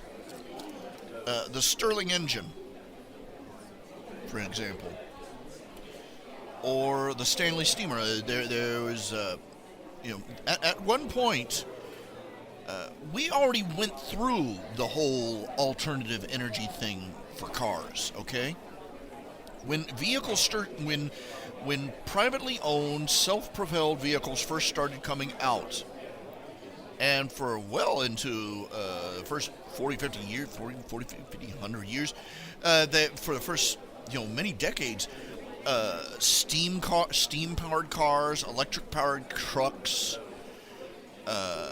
wood, coal, they had everything. Everything. They had, there were cars out there, they ran on liquid fuel, but it was whale oil. And just all sorts of weirdness. And they competed on the market, and it was open market competition. And quite frankly, the gasoline and diesel won. Fair and square. Because the fuel was cheap. And the energy density, more importantly, was far higher than any other form.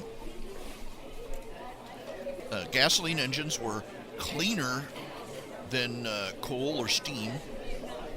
Safe, they were cleaner than coal, safer than steam, and you could go a lot, you could go far further than you could with electric. But there were, near the end of the era of the steam-powered car, there were certain innovations that were coming out that, by all rights, should have made these steam-powered cars serious competitors, even in that market. But for whatever reason, they didn't. By all rights, we should still be flying Zeppelins as passenger vehicles.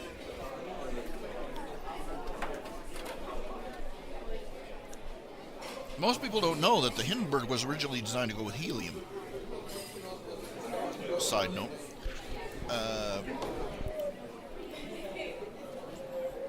Now, I want you to consider, there in the history of the Zeppelin, they carried millions of people back and forth across the world, even across the oceans. And there were only 2 major crashes. But that was enough to spell the death knell of the Zeppelin. They were bigger, they were safer, they were more comfortable, they were more fuel efficient. And yet we have, even today, the Zeppelins would be preferable to most of the major mass transportation systems we have today, for a multiplicity of reasons. But the crash of the Hindenburg was so sensational, it spelled the death knell of lighter-than-air mass transportation. But by all rights, Zeppelins should still be major competitors. Pardon. In fair weather, a Zeppelin can, the Hindenburg could hit over 175 miles an hour. If I'm remembering my numbers correctly, well over 100 miles an hour.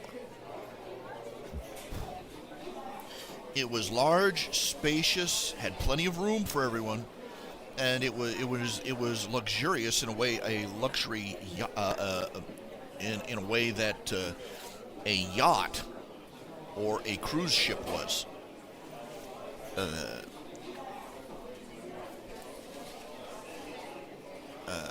If there was any, people have been trying to bring back the Zeppelin, I've been cheering them on, because with modern technology and modern safety methods, better materials, fireproofing, that sort of thing, even a hydrogen-filled Zeppelin would be a major advancement for nationwide transportation. There's one group that's designed a hybrid Zeppelin. It uses battery-powered. It uses a fuel.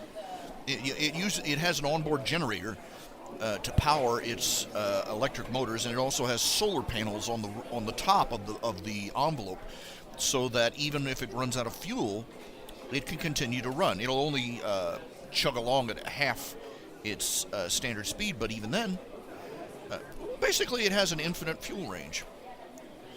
And it would be able to go close to over 100 miles an hour. It would be larger, spacious, more comfortable. It would fit into the niche between those, between traveling by Greyhound bus and traveling by airliner. But they can't get any toehold in the open market. Just because you have billions of people who are just behaving in erratic, unpredictable fashions that you just can't seem to nail down.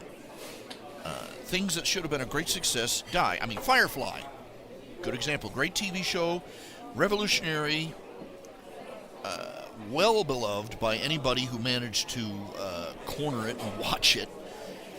But it was killed by the very people who should have been doing their damnedest to promote it. People are capricious. The market is capricious. You can never tell what's going to succeed, what's going to fail. WildStar. They have all sorts of reasons why WildStar, the Morphager, failed to overtake World of Warcraft.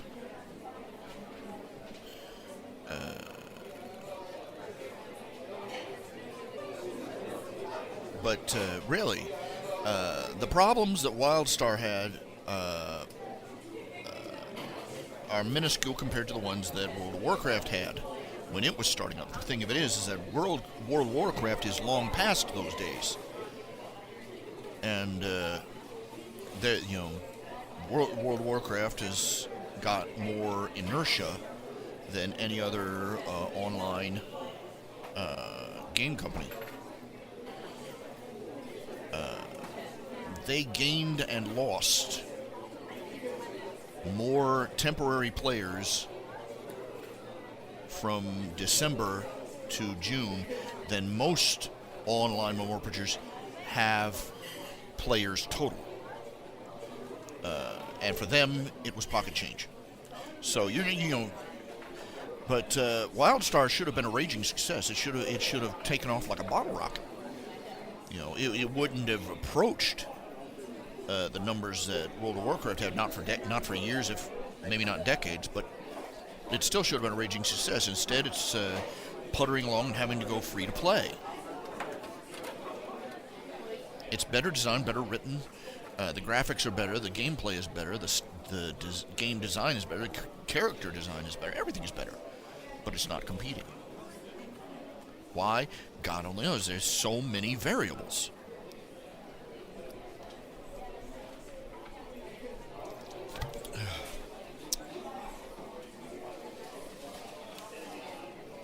And people who say that the economy should be top-down, should be handled by a handful of bureaucrats and politicians in the capital, they're fools.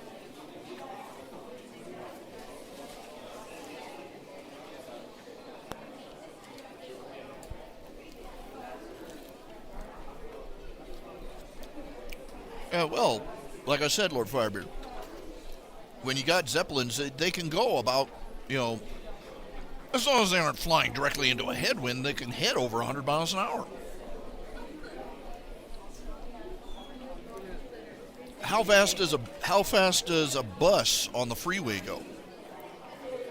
60, 50, And that's if there's no traffic jams between you and your location.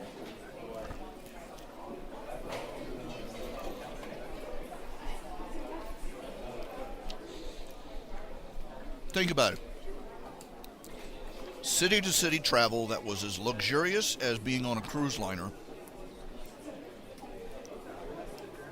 That was as cheap and faster than a Greyhound bus ticket. That's the niche that could have been filled. That's the niche that could be filled. If they ever managed to get a Zeppelin line past all the obstacles in its path.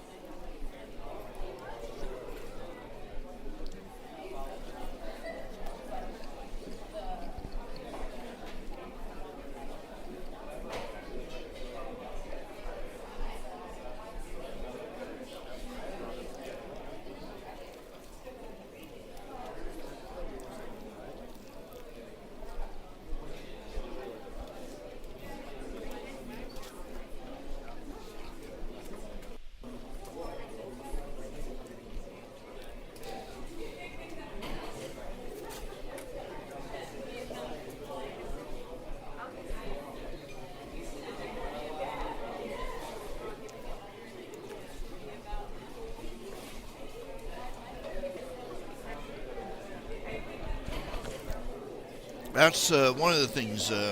One of the things I had planned for the future was to have it revealed that in the alternate timeline that takes place for Fellowship of Heroes, it was going to be revealed that one of the major transportation methods was Zeppelins and blimps. For that very reason, fuel efficiency, so on and so forth. For the same reason that they have dinosaurs in that timeline, too.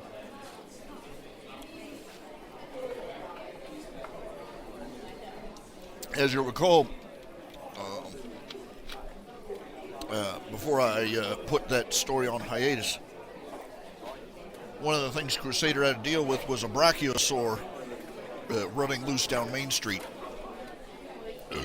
Pardon. In the Crusader-verse, it's supposed to be that a mad scientist basically conquered the Texas area briefly by unleashing dinosaurs Jurassic Park style. Basically, he released an entire Jurassic Park jungle ecosystem with his mad science technology. And when they defeated him, the Texans were like, well, whatever. And now instead of bucking broncs, they buck brontosauruses. There's also supposed to be a big area out in the Great American Desert where the more dangerous monsters and metahumans roam, like the equivalent of the Hulk or the Abomination. The U.S. government has developed a basic policy: as long as they don't leave the preserve, they'll leave them be. Because it's kind of stupid to get millions of dollars worth of tanks, and God only knows how many soldiers stomped because you aggravated the local equivalent of Godzilla for no good reason.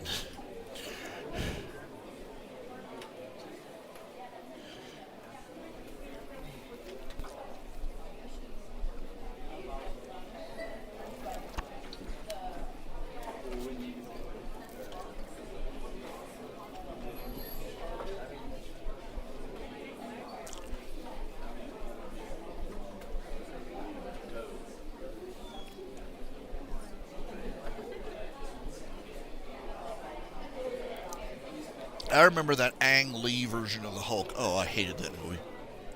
And I remember how the Hulk appears, and the very first thing that Thunderbolt Ross does, the general, is go immediately after him with guns and tanks and missiles and bombs.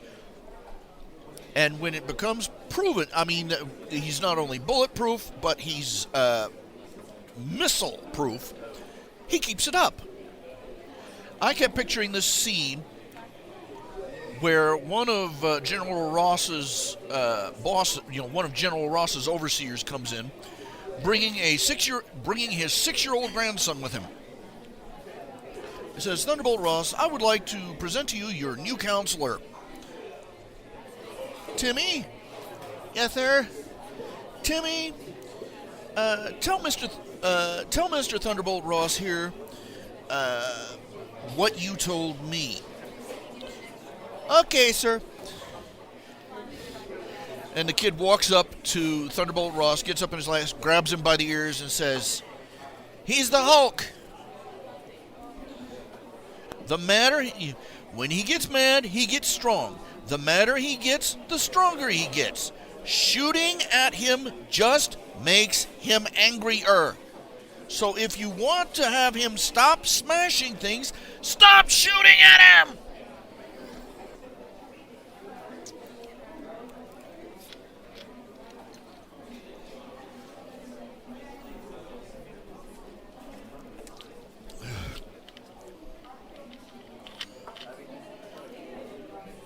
They should have renamed the character Dunderhead Ross. I mean, the guy's an idiot.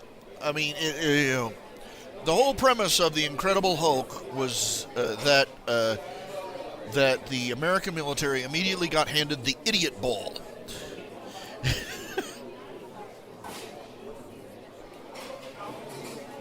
He's large, he's angry, and shooting at him makes him angrier and larger. So let's shoot at him some more. Lots. One guy with one stoner with a plate of pot brownies could have solved this problem,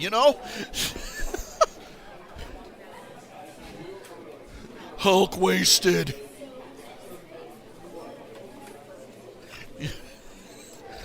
I mean, seriously. I want that episode. I want to see somebody make a comic.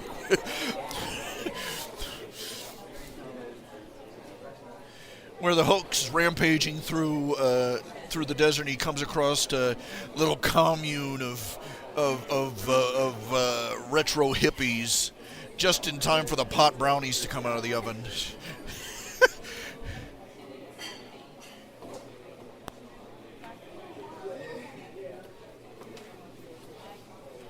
Thunderbolt Ross comes rolling up in a tank, and Hulk's sitting out there cross-legged in the middle of the camp.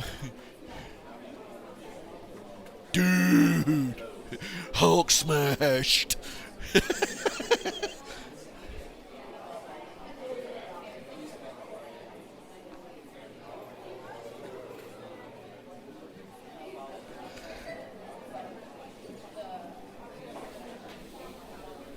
And giggling his big green behind right off every time he says it.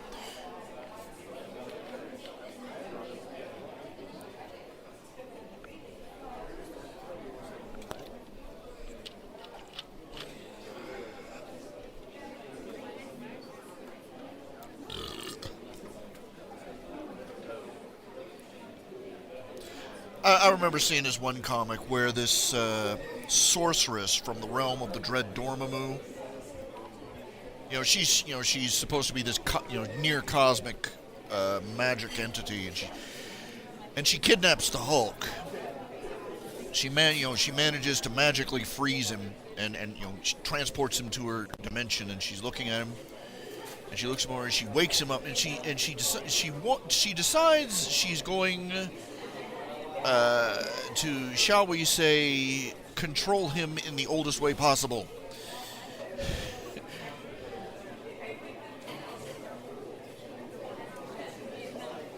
And she gets on a slinky outfit, releases the petrification spell, and the Hulk smash, and you see this hand up on his. Huh? Then the camera pans out to the outside of her fortress, and you see the walls shaking and explosions and everything. And then after a couple of panels, Hulk exhausted.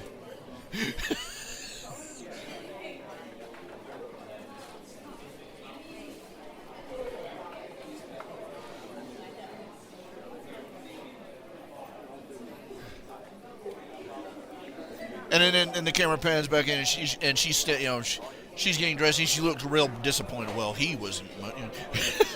and the Hulk's just lying flat on his back on the floor.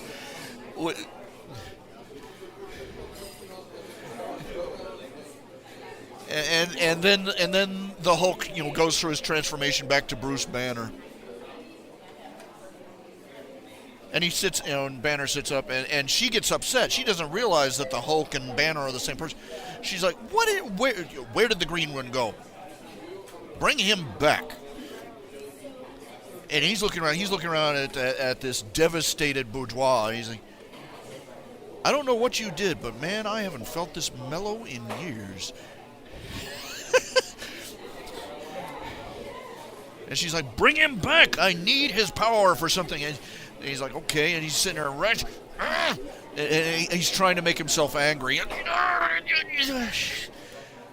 He says, I don't know what you did, but nothing. So she blasts the wall next to his head. He's sitting there with nothing but a little outline of the wall behind him, and the rest of it's been blasted to oblivion. And he looks at me and says, wow, I am really mellow.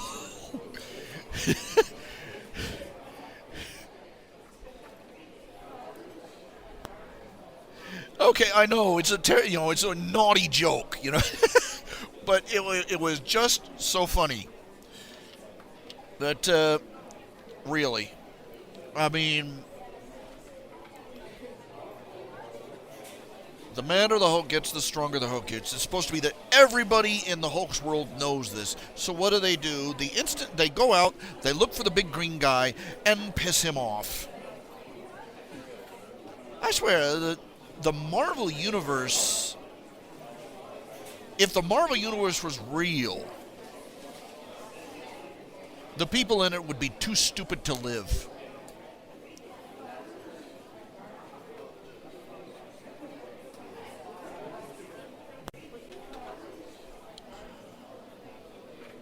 They live in a world where their planet is continually threatened by invading aliens, cosmic entities, natural disasters, and, for a closer, a creature that wants to eat the planet.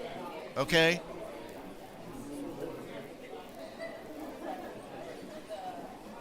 And their first approach to everything is, let's persecute the ones that keep our planet safe. Okay, that goes beyond bullying the dragon, where you say, this guy can crush cars with his bare hands. Let's pick on him. They're just epic levels of suicidal stupidity. The Civil War arc just boiled down to this. They've been rescuing people, fighting crime, and saving lives without our permission. Let's lock them up. Let's make an army of government-controlled conscripts and slaves. Ex-convicts, yeah. We can't trust Captain America to know what he's doing, but let's put Venom on a superhero team. Yeah, that's intelligent, This is why the Celestials keep showing on that planet, keep trying to. They're like, okay, get the Black Flag. This is a mess. Let's start over. Maybe we can do something with the hamsters or something. I don't know. These things, these things are too stupid to live.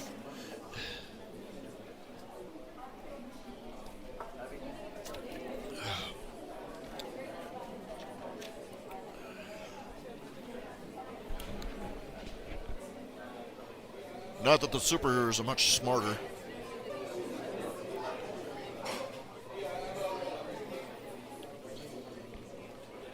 Tony Stark. I don't trust the government to own my armor, but I'm going to let them control every superpowered being on the planet.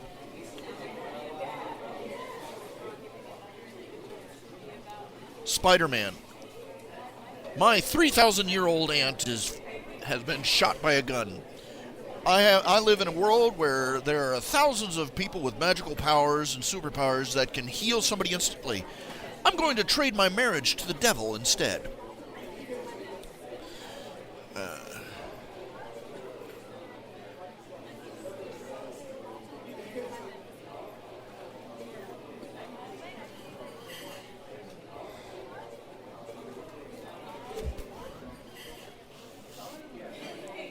Reed Richards. I'm a super genius. With my inventions, our entire species should be out exploring the galaxy by now. Marketing? What's that?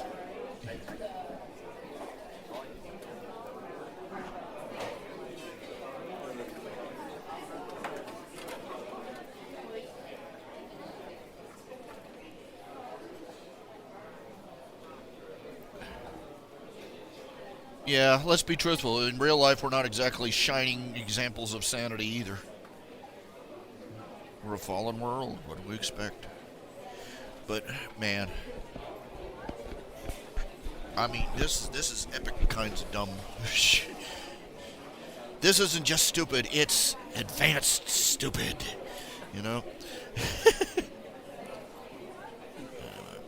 Let's see here.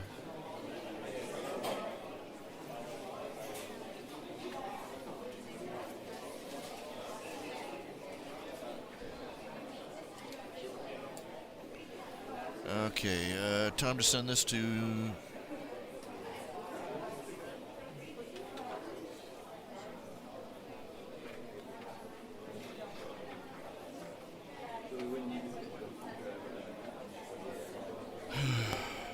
I feel old.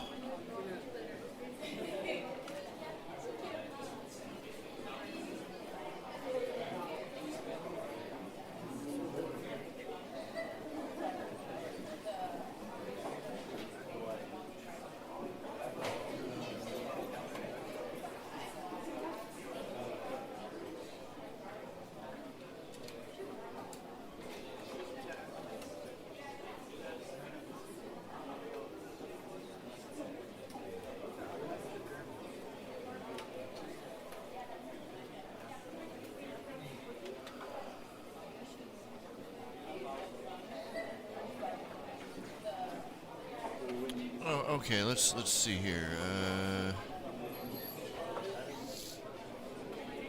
I'm waiting for this stupid thing to pop open. Come on.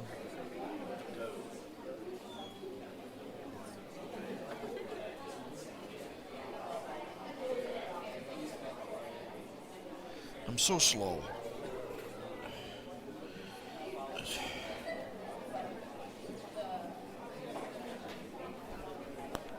I'm so slow. Just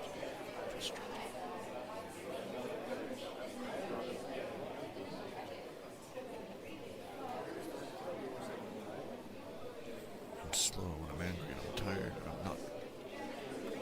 And I can't discipline myself enough to change that, and it's killing me.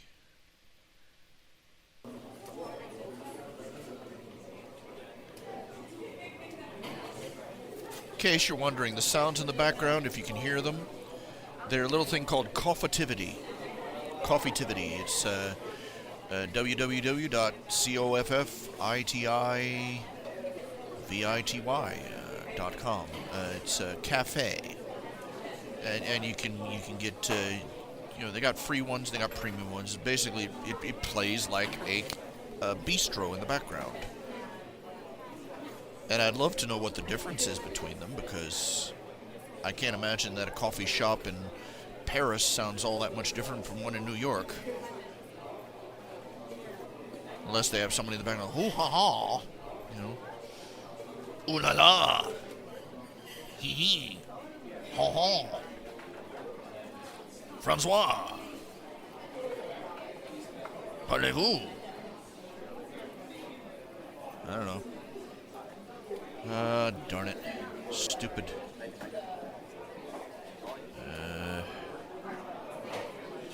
Okay, the fundraiser, the Kickstarter for the Nip and Tuck Redux is pretty much stuck at $170. It doesn't look like that one's going to fly. 11 days to go, and nobody's biting. Well, it was a long shot, really, but was kind of hoping. But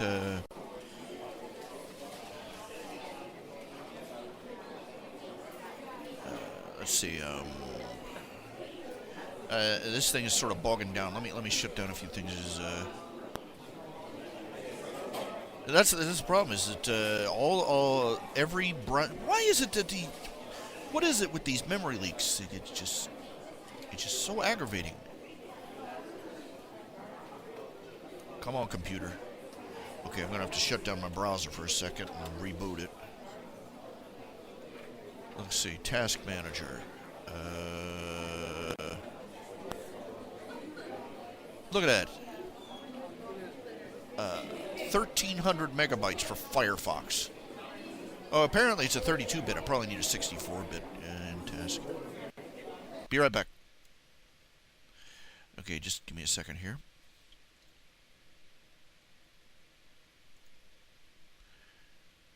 Okay, that's probably it. I didn't realize that my thingamajiggy was 64-bit. This is I have no idea what all this 32, 64, up 2, 3, 4 nonsense is. I don't know what it means. I just know that it's an annoyance, and it's just another cryptic wave a dead chicken head over it thing, and it's really frustrating. I just want stuff to work.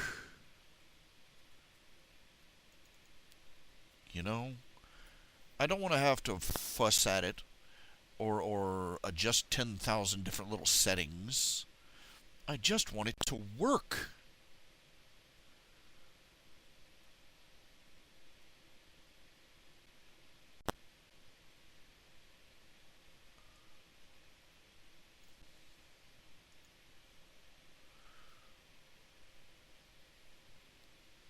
Waiting. Slow.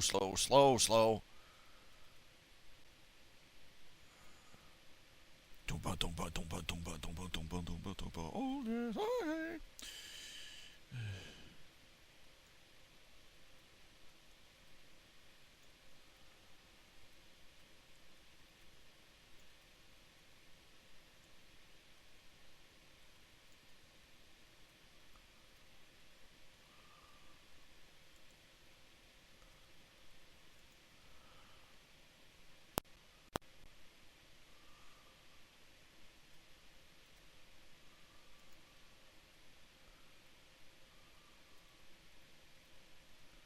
Okay, I'm going to take a second and I'm going to try and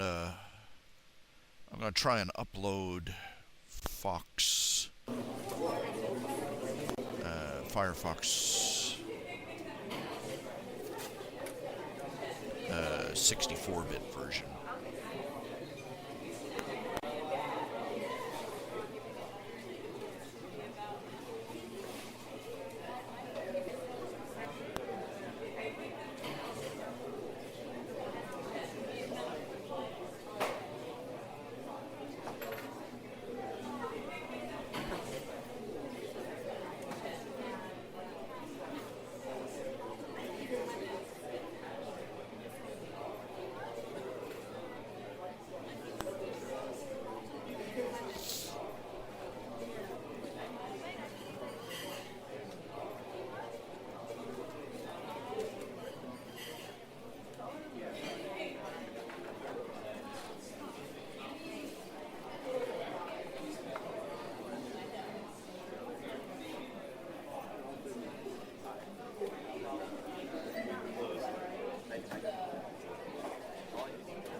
This isn't what I'm looking for. Click the menu button.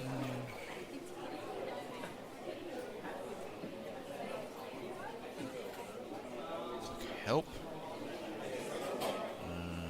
About Firefox.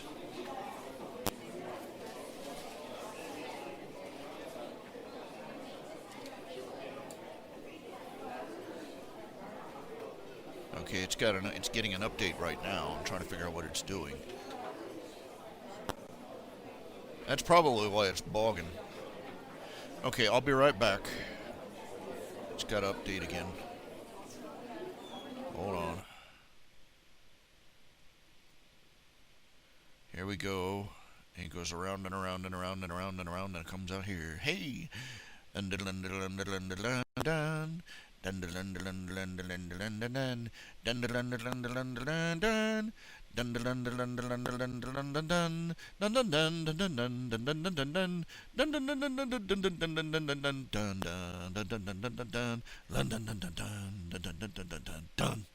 Okay.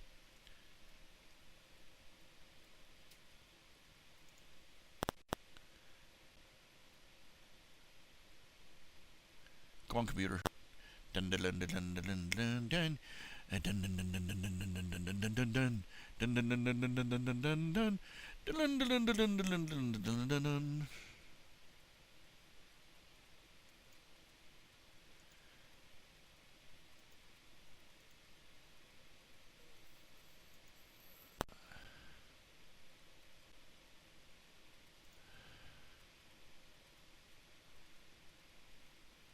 Okay.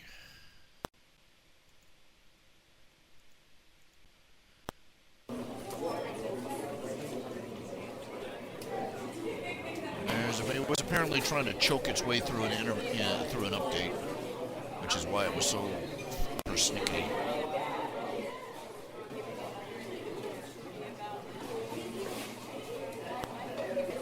That might help.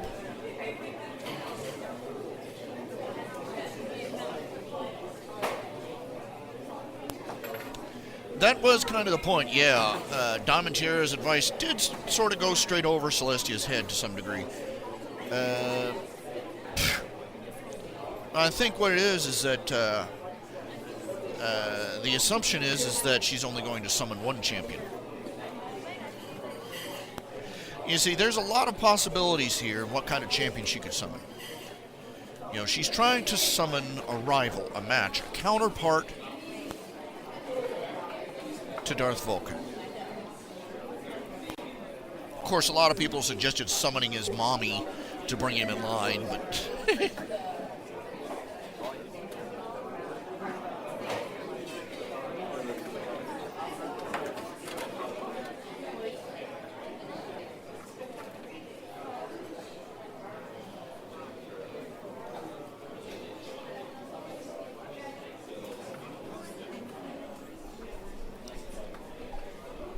Now, well, a lot of the readers have come up with various suggestions. One, they could summon somebody. They could actually summon somebody who is worse than Darth Vulcan, evil. That's not where I'm going to go with it, though.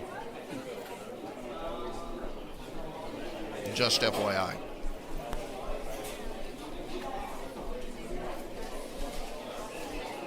They could summon a complete uber nerd, a complete basement-dwelling nerd, loser, neckbeard fanboy with delusions of grandeur. That's one of the ideas I've entertained. Having some guy who arrives in Equestria, thinks that because he's a brony and a fan who knows everything about the show, that he's got it all figured out. He thinks that because he's genre savvy that he's going to save the day.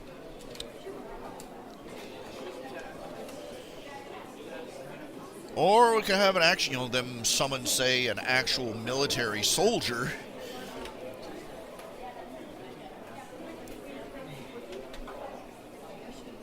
Like a Navy SEAL or a Marine. Or a fireman or a policeman.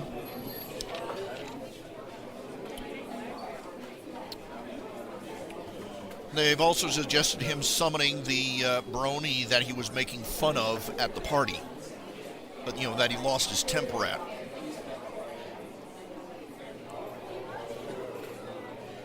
And I'll be truthful, I had certain ideas, but now I'm sort of pondering them.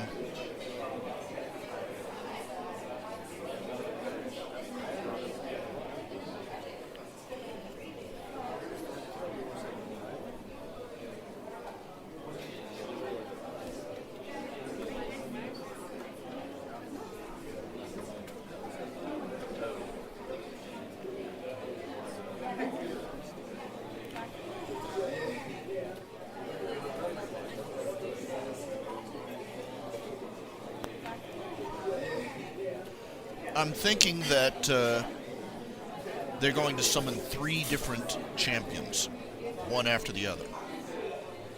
And each one is going to be a different kind. The point of the champions is that they're going to be the ones that basically get the opportunity to face Darth Vulcan and say, "What the hell are you doing?"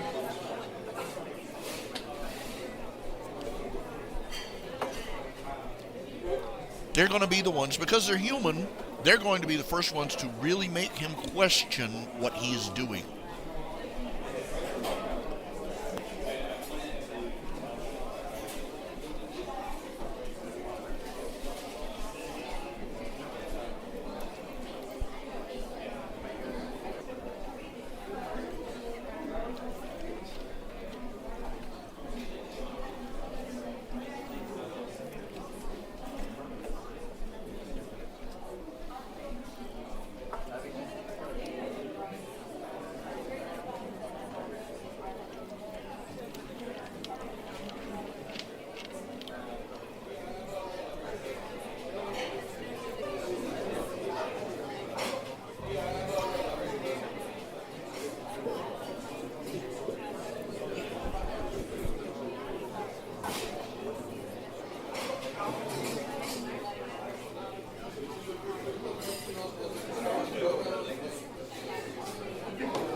They're going to be, they're going to set certain parameters for the spell that draws the champion to their world. They're going to have it's going to be limited. They can only try 3 times. They're not going to be able to exactly open a doorway to another world. They're only going to be able to, for what little they have, and at considerable cost,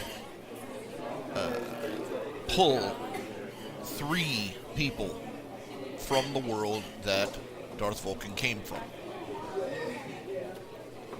They're going to set up parameters that he is going for somebody who is noble, an undefeated champion, somebody who is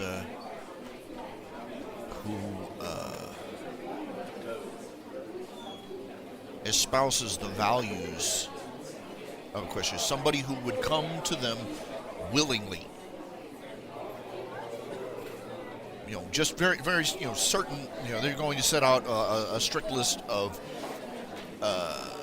qualifiers on who gets pulled to their world, and they're still going to be either very disappointed, and very surprised at what they get.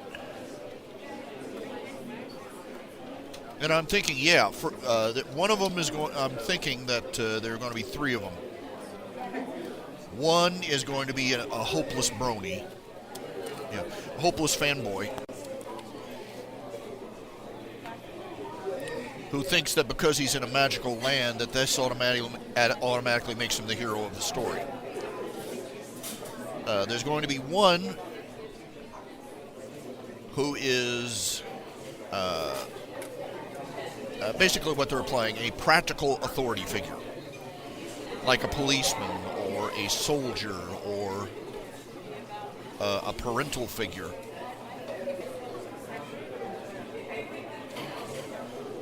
And I'm thinking the third is going to be that brony that he had his confrontation with at the party.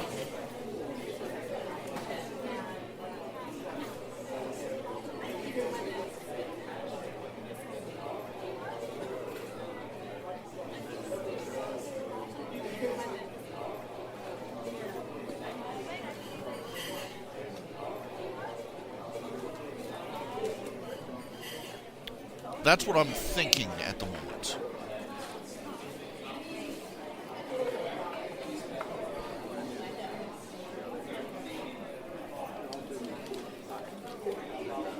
Before somebody's behaviors can change, before they can have a heel face turn, they have to realize on some level, they have to have a moment of enlightenment when they realize, geez, I am a horrible person. I am a bad person. I am a bad person, and I don't like what I am.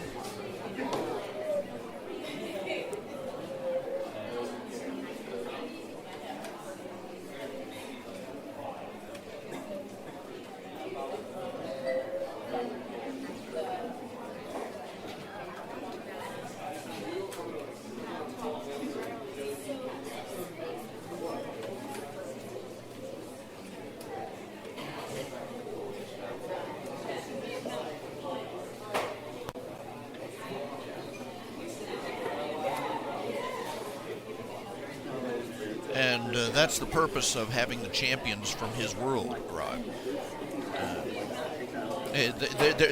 While they're supposed to be defeating him, they're supposed to be conquering him. Each of them is going to try and defeat him in their own way.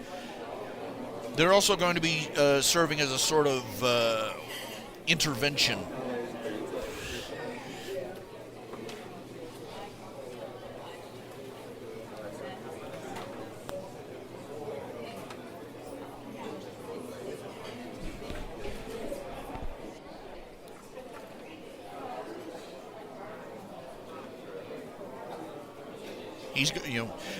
It works on the principle of 3s. One of the rules that they have for teaching people, especially children, one of the rules they have for teaching people is you repeat things at least 3 times.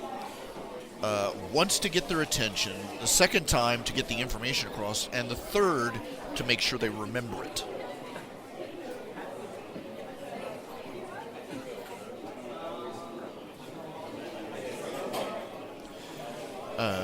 There's a reason that 3 is a very prominent number in our culture, in our folklore, our mythology, our theology.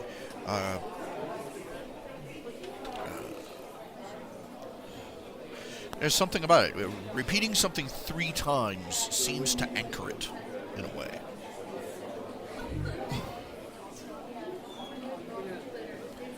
Having something come from 3 different sources seems to make it legitimate. What's the saying? Once is accident, twice is coincident, 3 times is enemy action.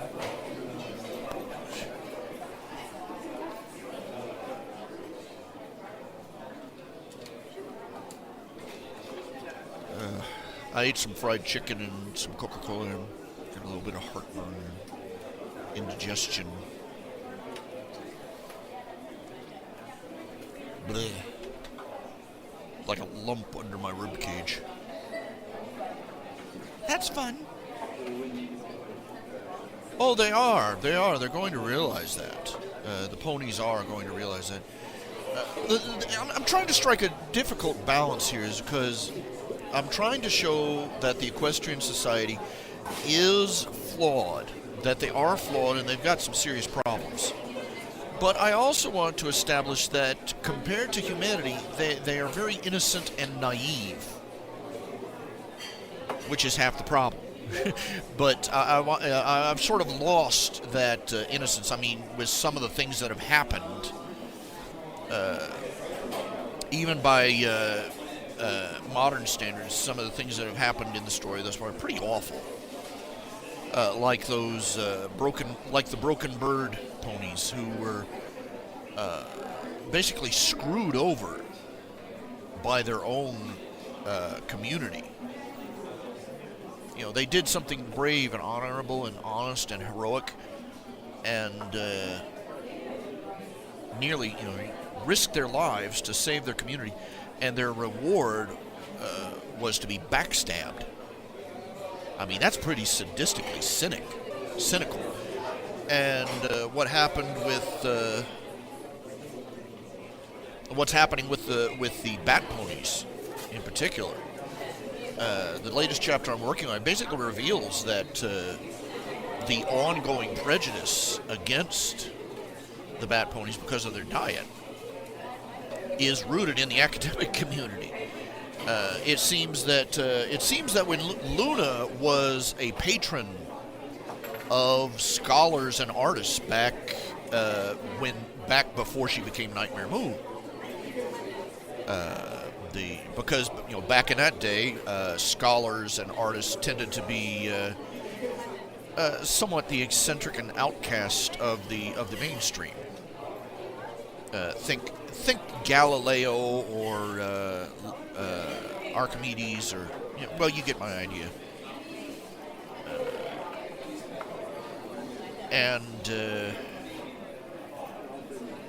But when she came back, she discovered, she took one look at the academic community of the modern times and threw a fit. Because, of all the quackery that was going on. Much like, have you ever heard of the Golden Fleece Awards? This is a real thing. This is awarded to various organizations and such who have fleeced the government, and by extension, the tax-paying American people, for the most ridiculous things. Like, one example, the military spent several thousand, this is a small example, something like $3,000 was spent by the Pentagon on a research to decide whether their leaders should carry umbrellas when it rained.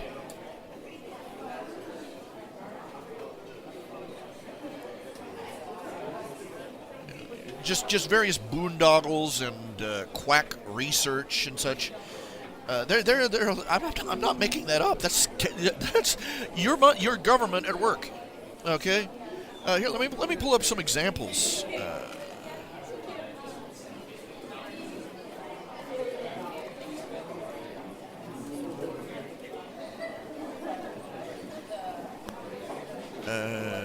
Let's see.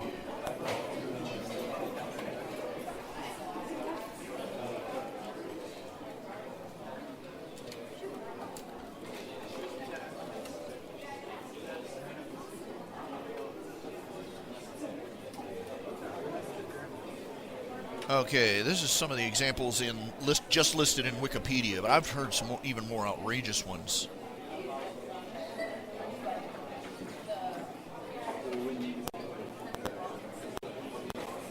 Taxpayers for Common Sense is an organization. They've taken it up. It used to be done by a particular politician named William Proxmire, but now they're being done. Let's see here.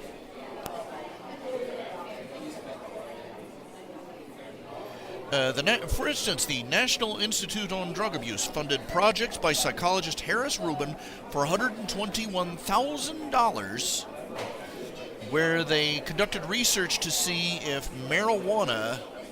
They conducted research on marijuana's effect on sexual arousal by exposing groups of male pot smokers to pornographic films and measuring the responses by sensors attached to their penises.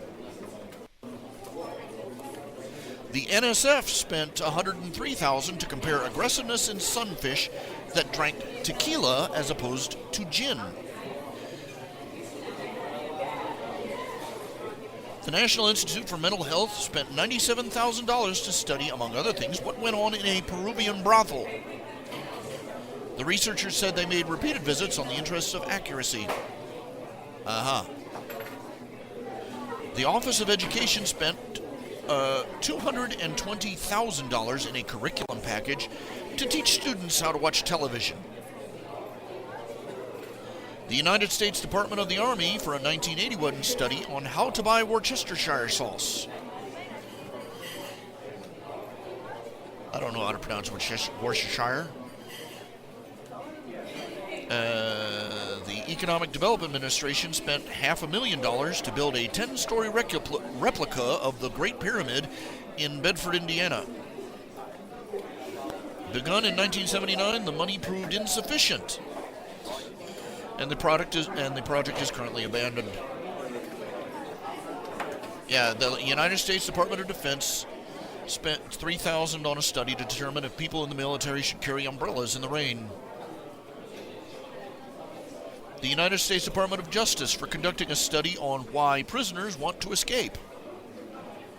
The U.S. Postal Service for spending $4 million on an advertisement campaign to make Americans write more letters to one another.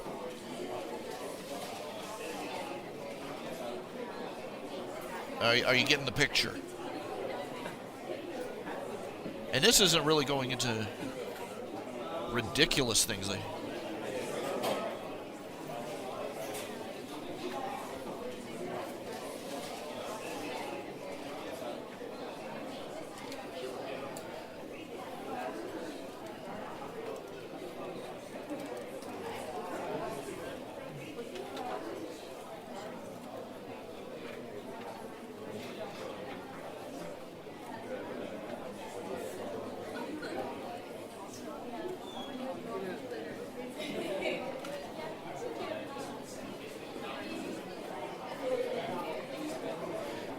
Just type in ridiculous government spending in Google and you'll get an education that'll depress you for years.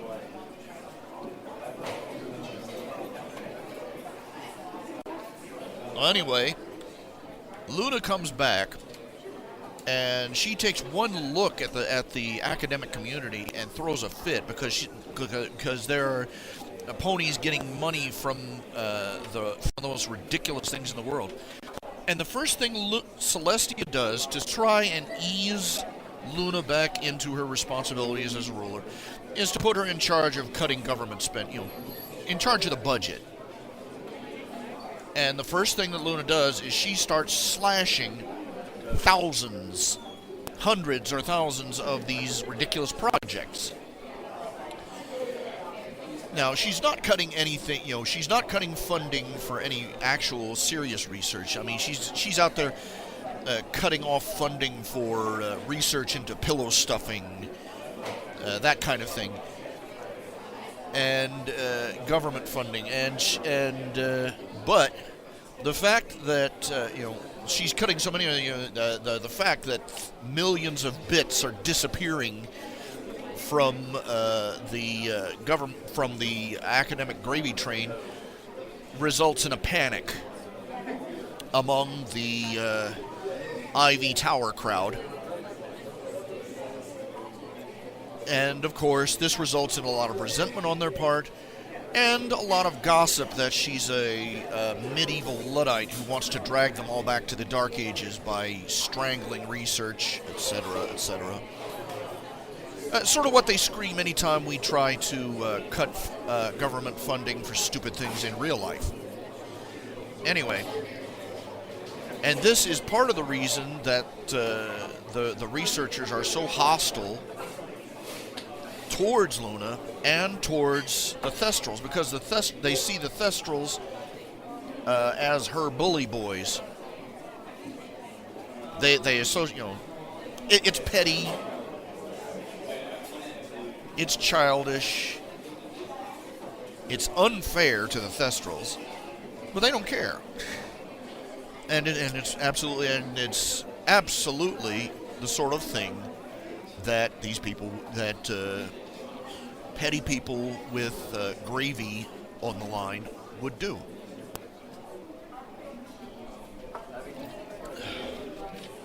Anyway, it fits perfectly with the scenario, and it goes a long way to justify the claim that Luna is still struggling to be accepted by Equestria, because she's got the academic community, the scholastic side of Equestria that she used to be the patron mother of. I mean, she in the old days she was one of the she was the one who was a patron of the arts and of astronomers and other quote unquote eccentrics of the time. And now she's been rejected by them. And again, it's because her sister used her as a thug. It may not have been deliberate, but think about it. Celestia, the first thing Celestia does is put her in charge of government spending, which is like pretty much guaranteeing that millions of ponies are going to hate her, because either she's wasting their tax bits, or she's taking their government grants away. It ends up that it works out, whether or not she did it deliberately. It works out that Celestia made Luna play the heavy again.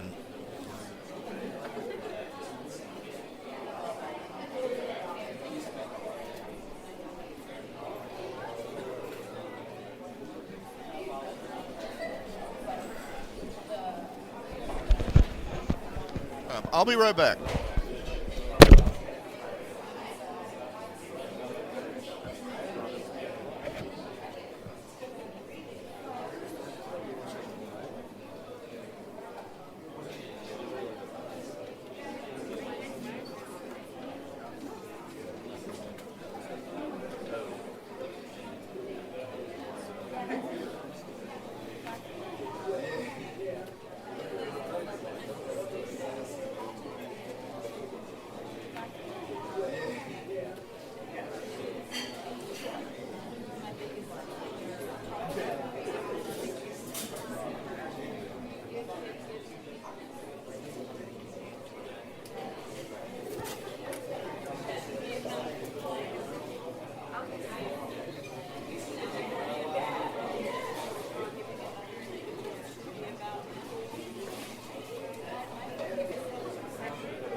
And I'm back. I'm back. Back, dilly back. For how long? I don't know. Feeling kind of funky.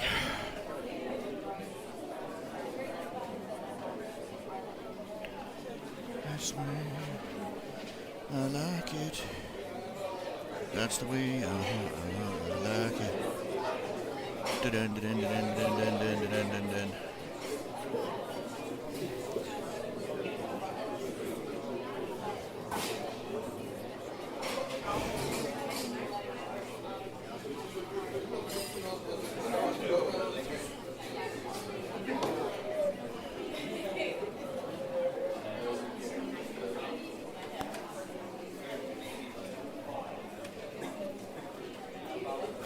Oh, excuse me a minute. I just...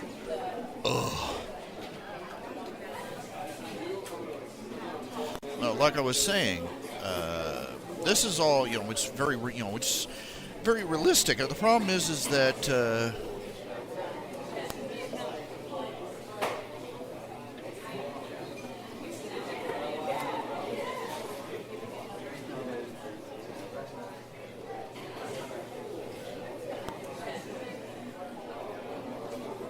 it's awfully cynical for what I'm trying to get across. The idea that the ponies, despite everything, are still very innocent and childlike in many ways, and I've lost that. I suppose I lack any real childlike innocence on my own part, so it's kind of hard to write, to emulate, But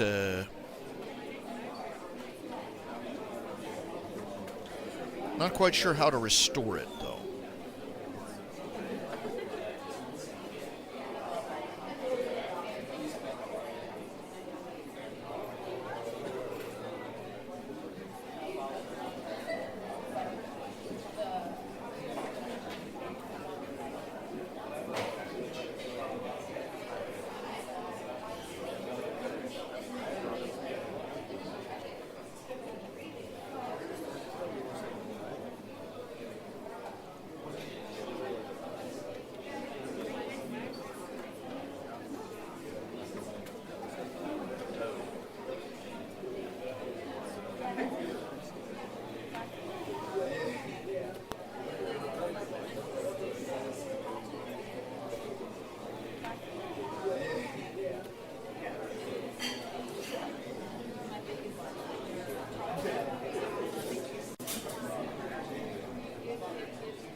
Really at a loss as to how to restore it,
Oh, well, is there anything that you all would like to talk about? Anything you want to discuss? Any?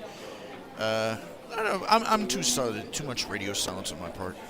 Anything you'd like to ask? Anything you'd like to talk about? Anything you'd like to complain about? Anything? Just spill it.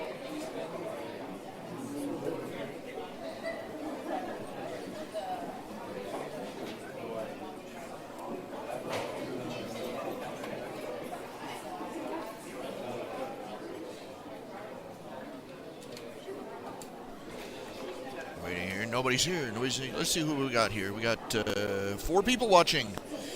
I'm looking forward to the day where we break 2 digits. Really, this show is kind of slow. I would probably do better if I had like a co-host, somebody to talk with, talk back to. Of course, that would mean inviting them into my house every day. I'd have to clean.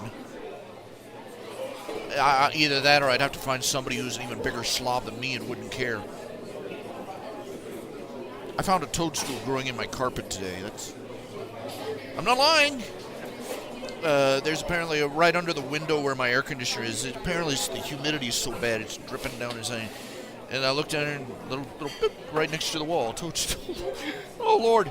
And a frog hopped through my. I've got tree frogs in my house. It's bad out there. It's just not good. Just not. We've got epic levels of not here today.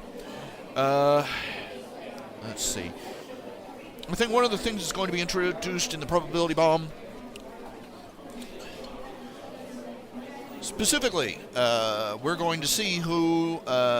Okay, it's. I think we're reaching the climax of the story. Really, I have got to sit down. I've got to go over all the people who have appeared in the comic and who have yet to appear. I think I'm about at the 50-50 point.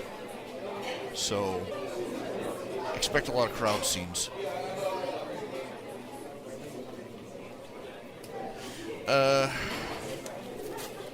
But,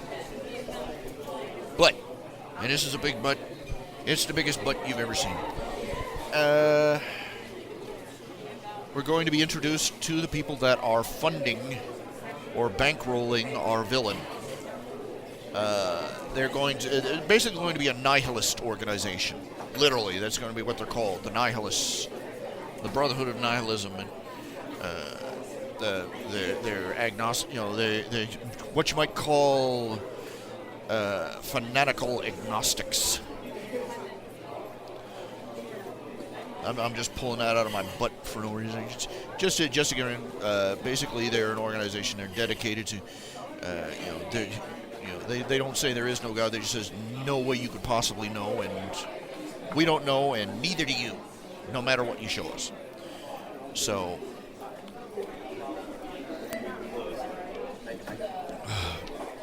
They're funding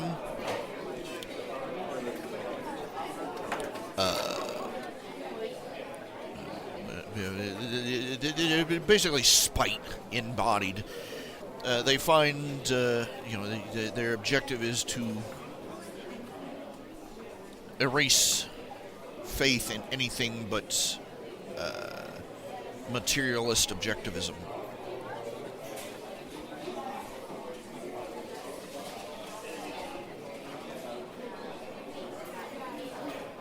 A materialist outlook. And they figure that funding Dr. Blackfoot and his audacious experiment will, if he pulls this experiment off, it will cripple the faith of billions of beings throughout the galactic arm. So they're all for it. These are the kind of people, they're the kind of people who get pleasure out of going around and telling children Santa Claus doesn't exist. Not because they don't do it because they want children to know the truth. They just want to ruin Christmas for them. and they figure that doing this, they're Hot Topic goths without the white makeup.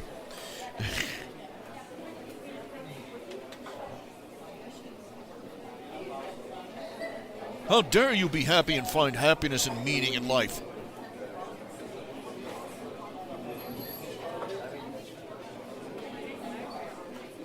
There is no Santa Claus, the Easter Bunny's dead, and Kermit the Frog wears dresses.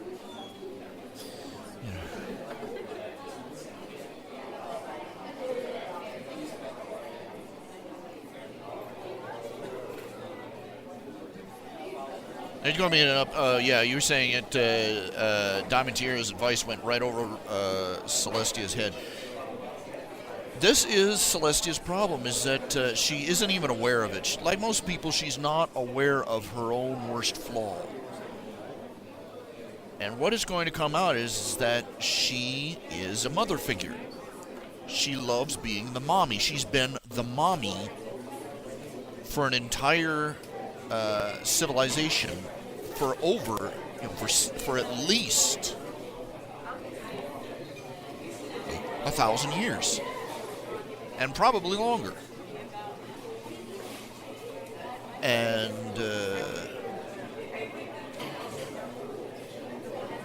she loves being the benevolent mommy figure. She'll step up and protect them, of course. I mean, she went toe-to-toe with Chrysalis, after all. And she's always, oh, I'm doing this for my little ponies. But she doesn't realize is that she has become a very, she's a smothering mommy.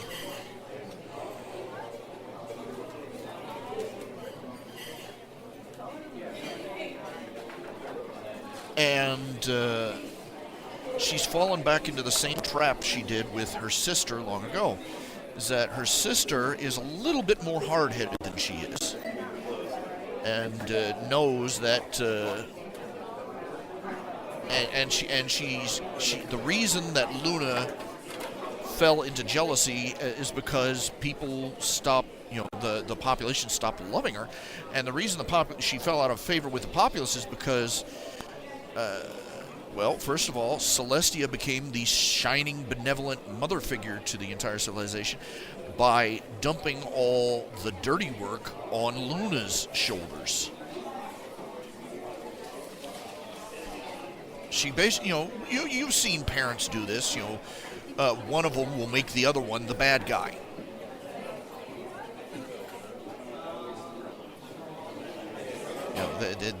One parent will be permissive and force the other parent to be the authoritarian.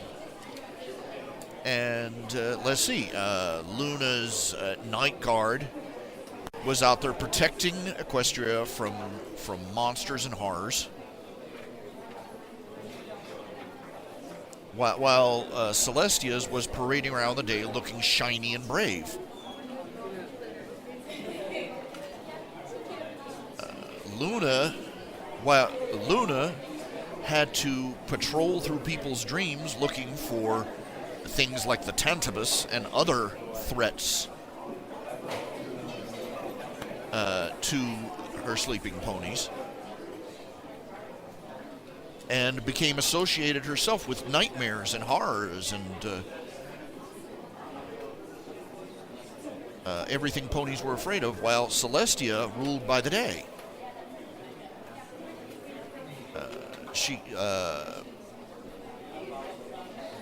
Celestia was the benevolent matriarch.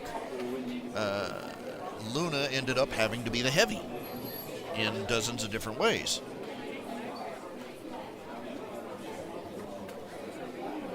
And now Celestia was oblivious to how this was hurting her sister.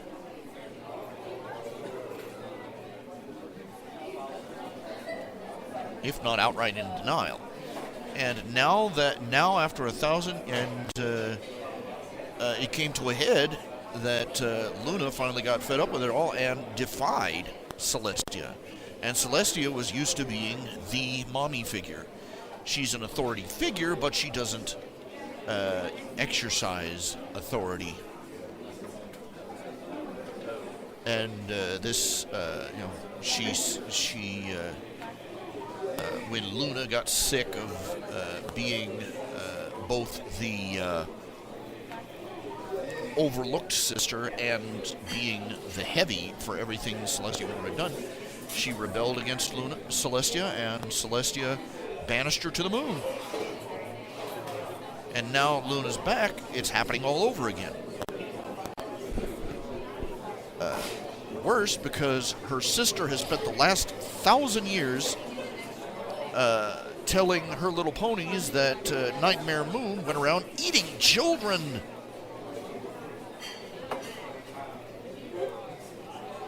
Luna comes back. She's got no home. The castle of the Pony Sisters is basically a ruin. All her friends are dead. All her followers are dead. Her sister rules the entire country, and the nation she helped found doesn't even know she exists anymore. I mean, that alone would be enough to make somebody enraged. I've said this before. It's like, can you imagine? It'd be like going to prison. You get found guilty of something. You get sent to prison for let's say 20 years, and you come back. You're released. You come home. You find out, first of all, your sibling has burned down your family home. Nobody is left in the neighborhood that even remembers your name.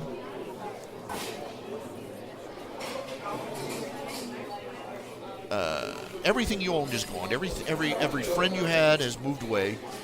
Nobody even knows your name. And the people who have seen your picture think you're some horrible axe-murdering psycho ex-convict, rather than your brothers, than your siblings,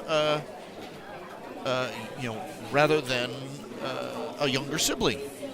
And to top it off, you turn around and you find out that your brother has been driving around the neighborhood in your old car and is banging your ex-girlfriend. And all you've got left is a place to sleep on your big brother's couch. And the instant you get back, your brother starts dumping all the dirty work on you. Again.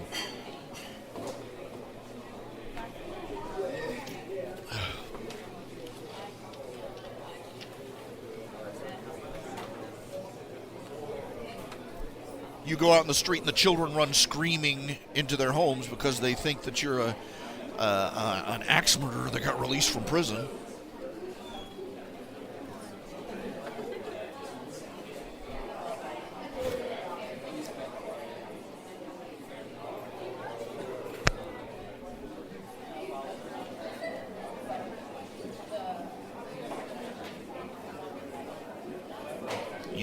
You're put back in the family business, but you're put in charge of, collecting. You work in the family used car business, but you're the repo man. And every time something goes wrong, they all look at you. Yeah, it's a great formula for rehabilitating someone. Yeah, it is an awfully bitterly cynical outlook, I know. But,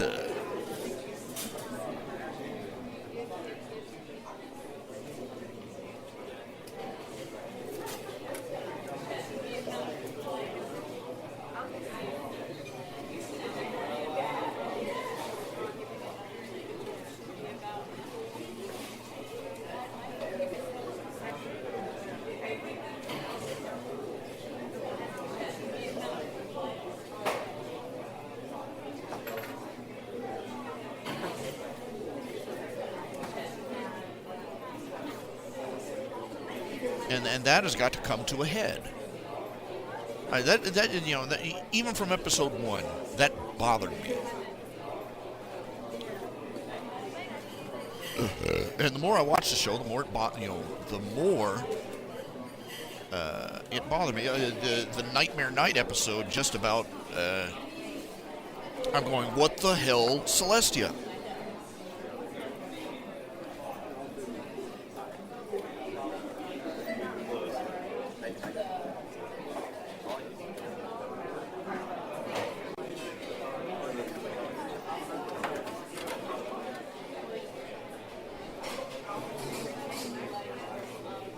You get my point.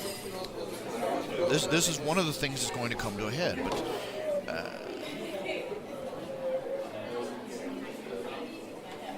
I think that to some degree I've gone a little bit too far. In fact, I've gone a lot too far. It's that the ponies have lost too much innocence already. I've even got Darth Vulcan remarking on it that they seem to go from R-rated cynicism to nursery school innocence at the drop of a hat and without any warning. And it's frustrating.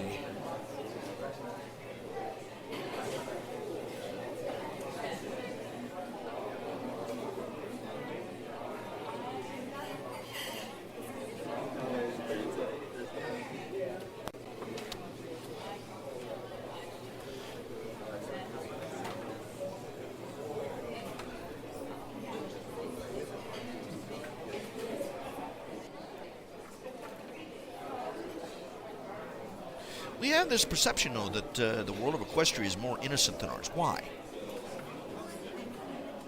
They have thieves. They have thieves. They have murderers,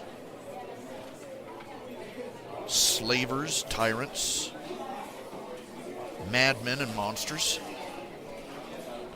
organized crime, death traps,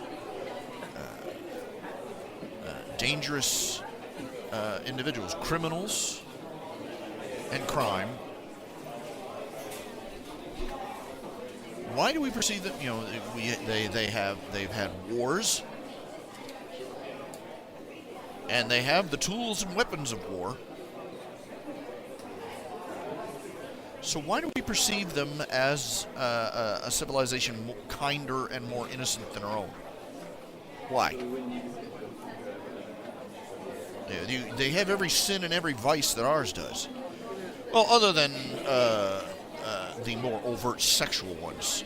I mean, you're yet to see, obviously because the show is marketed towards children, they haven't done any episodes with divorcees or men, cheating spouses or prostitutes.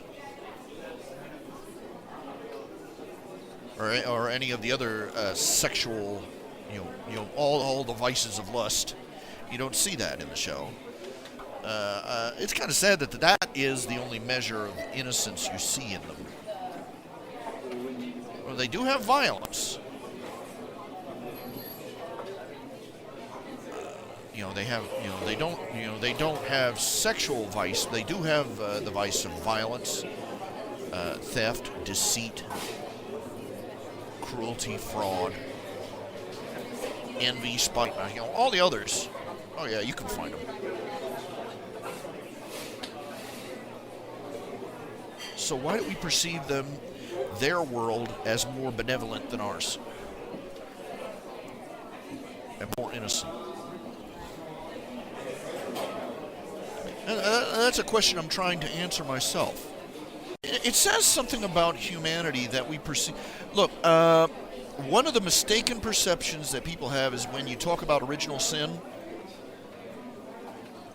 Most secular people think that when you're talking about, you're talking about sex. One of the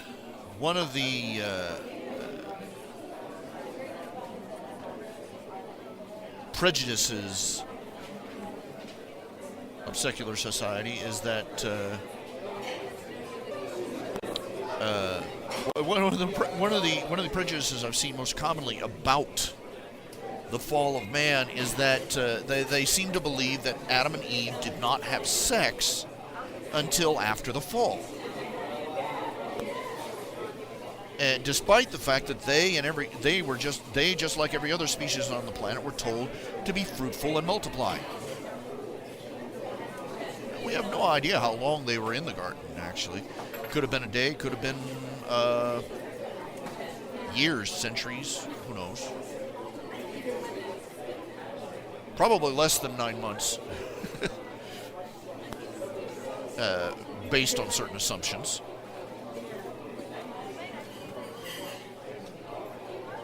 But for some reason, humanity associates...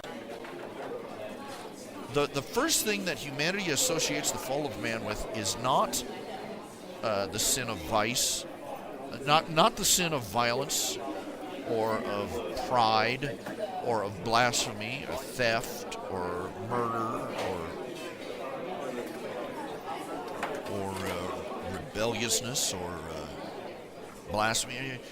They don't, they don't associate the fall of man with any other sin except sex. It's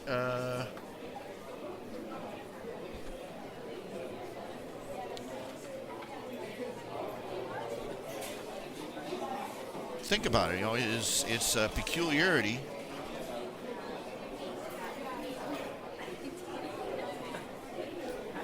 We have to admit this, that a society where, from what we have seen in their society, we have never seen a divorcee.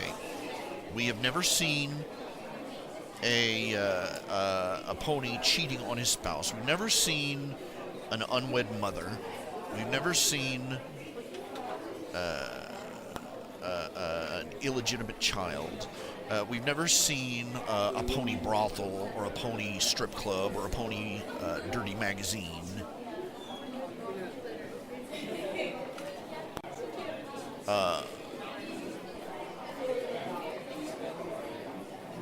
So that is a considerable amount of innocence right there. Consider that it's not just lust that is involved in someone cheating on their spouse. It's betrayal. It's lying. It's falsehood. It's cruelty.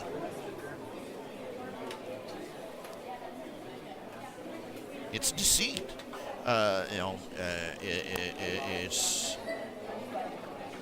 It's a great number of other things. The dehumanization of another person. The porn industry, dirty magazines and strip clubs and all that, is the dehumanization of somebody as into a sex toy, basically.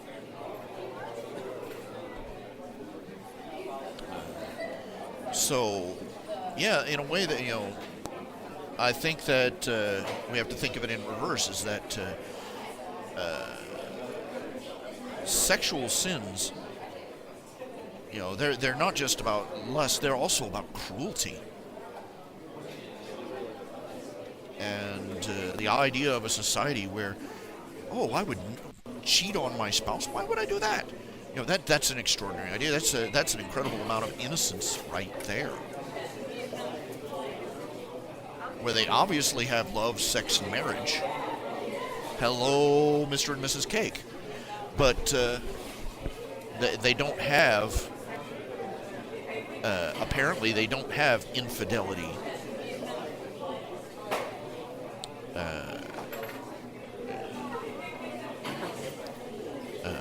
Prostitution, pornography,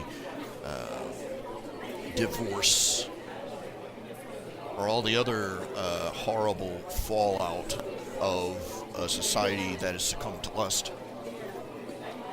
Now, one of the things the Bible says is that about a civilization that has fallen away from God is that God turns them over to their appetites, to their perverse lusts. And this is where the descent into sexual depravity comes from. It springs from something a little deeper, namely the turning on the back on God and on God's principles. So a sexually licentious society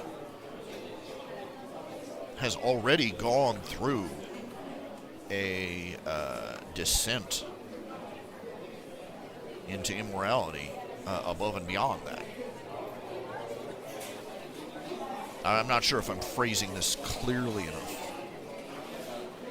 Basically, a society that is wallowing in lust is already wallowing in several other sins already. There's no society where it works the other way around. You don't see a society that has runaway rampant sex that doesn't already have fraud and crime and murder and blasphemy and all the and corruption and all the other things that we associate with a lack of innocence.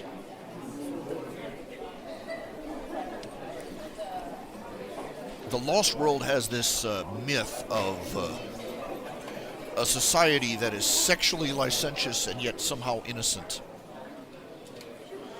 You'll remember that episode on Star Trek The Next Generation where they found that planet.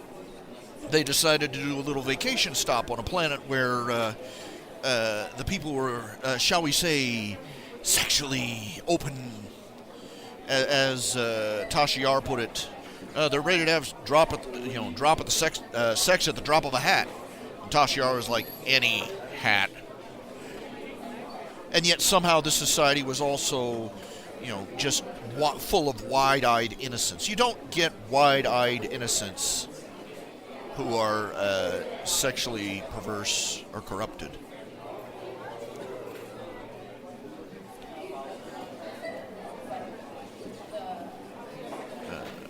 When we look at My Little Pony, despite all the other problems they have, they do have crime and bad politicians and foolish leaders and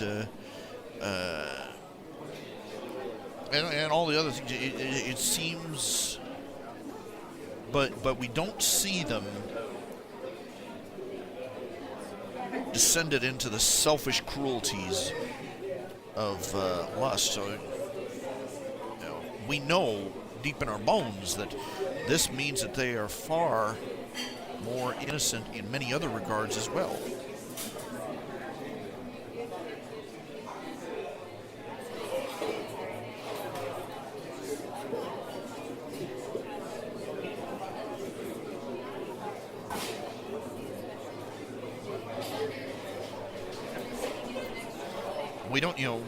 We don't see any ponies that are lechers, and we don't see any ponies that are drunks either.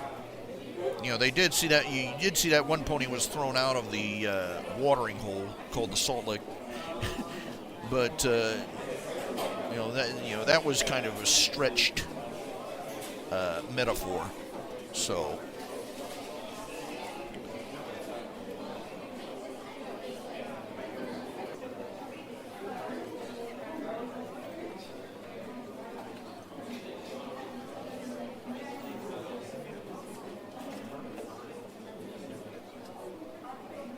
I suppose what I'm trying to say is that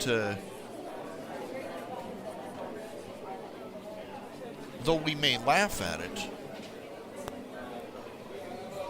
a society that is sexually virtuous is going to have a lot of the rest of its shit altogether as in other aspects as well. A society that controls itself and its sexual appetites is going to be innocent and virtuous in other regards as well. The vices that devour us are going to be very diminished in them.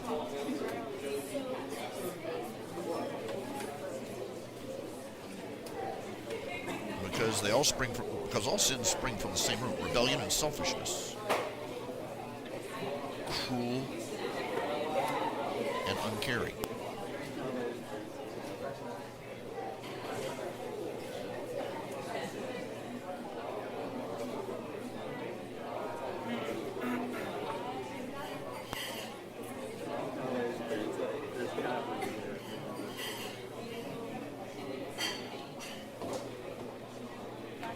think about how lost our world is, how fallen and corrupt our society is. How far would you go to find a person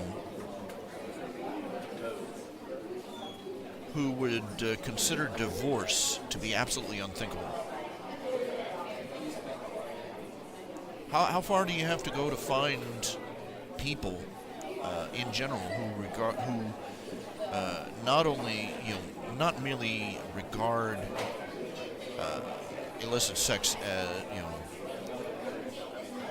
as immoral, but for whom it's virtually unthinkable? How far would you have to travel to find somebody in our society today who remained a virgin until they were married? How far would you have to go to find a community where there wasn't at least one place where pornography was sold?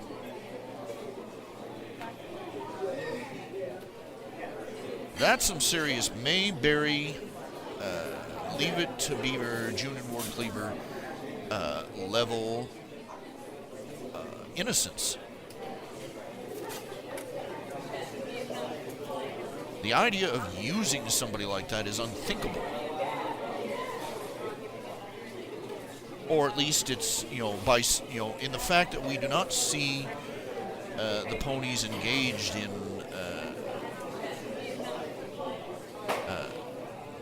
public license implies that.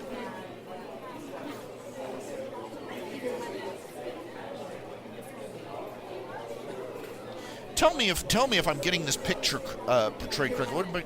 I'm trying to think. I'm bashing the words around, trying to put it together. It's basically, when we see a society that is sexually virtuous, it's not a far leap to assume that they are virtuous in other areas as well. And in fact, it's more than likely that they are.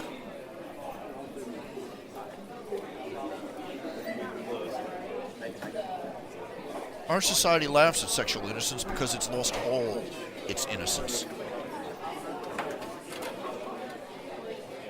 and actively attacks what remains. But we look at the Milo Friendship is Magic world, and they have what we lost. A society where chastity, fidelity, modesty, public decency and virtue are the norm.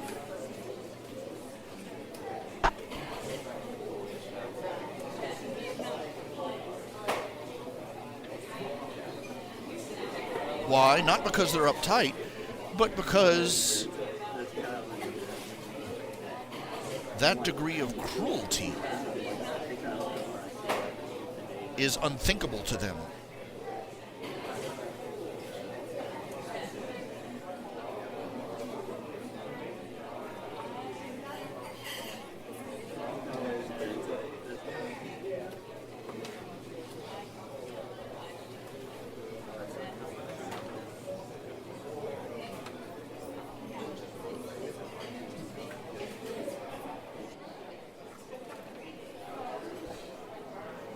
Looking back at the story, Darth Vulcan is chased because, practical villainy. He's cruel and sadistic and selfish and everything else, but he's not dumb enough to stick it in crazy.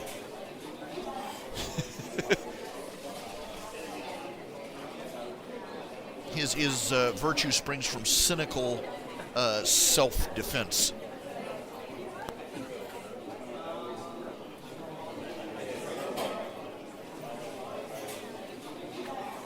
But among the equestrians, such decency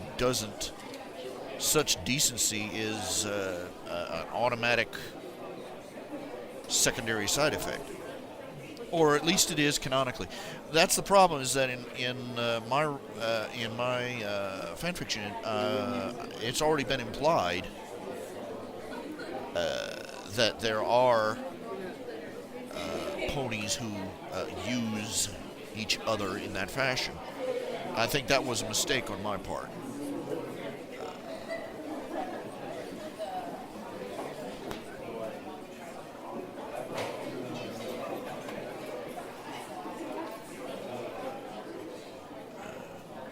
The whole thing with Artful Dodger ending up with a servant girl,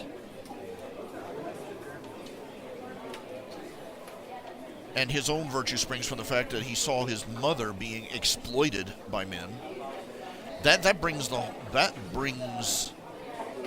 the innocence of all of Equestria down, because that implies that in their back alleys they've got lechers and perverts and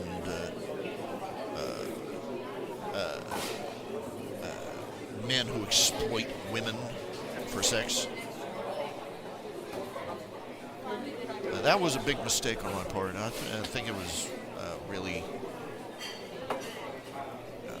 wrong. And it also plays the way the other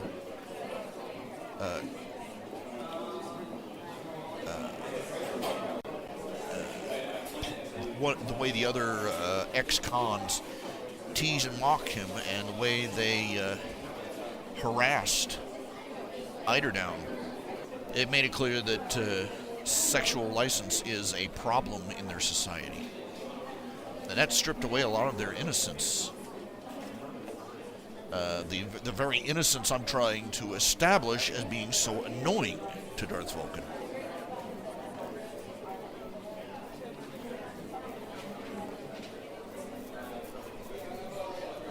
I'm going to have to go out of my way to point out, it would have been more effective if Darth Vulcan, in amusement, had handed Eiderdown over to Artful Dodger, and to his astonishment, Dodger was like, okay, clean this apartment. And if Artful Dodger hadn't made any overtures, and it would, the picture of Darth Vulcan assuming that Artful Dodger would lunge for the bait, as it were, and then watching to his astonishment as nothing came of it, except for some innocent crushing on Artful Dodger's part.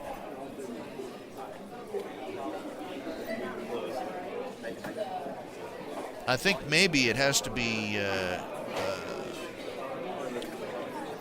at some point I'm going to have to emphasize that. At some point I'm going to have to emphasize that these are ponies who were from the out fringes of equestrian society.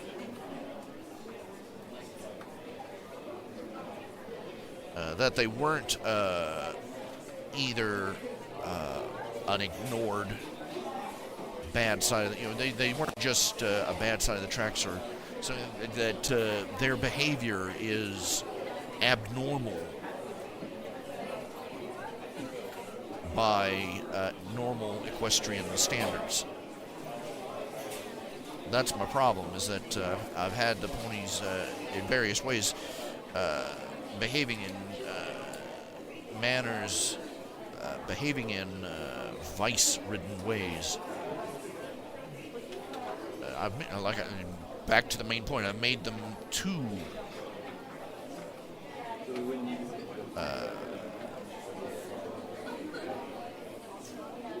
uninnocent.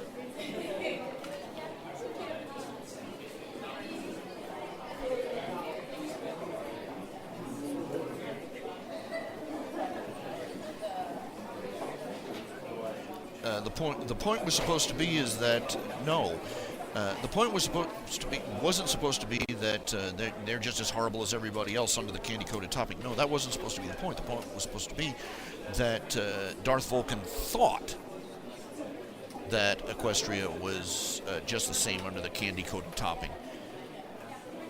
And he was supposed to go through this story, dig down, and realize to his surprise that underneath it all, they really are that innocent, that kind, that generous, that honest.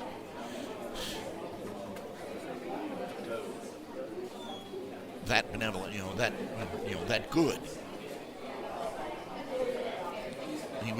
Darth Vulcan is going to reach a point. He's supposed to reach a point where he realizes it's not them, it's me. But I'm at a little bit of a loss as to how I'm going to get there now, because I have sort of over-corrupted the ponies in my story.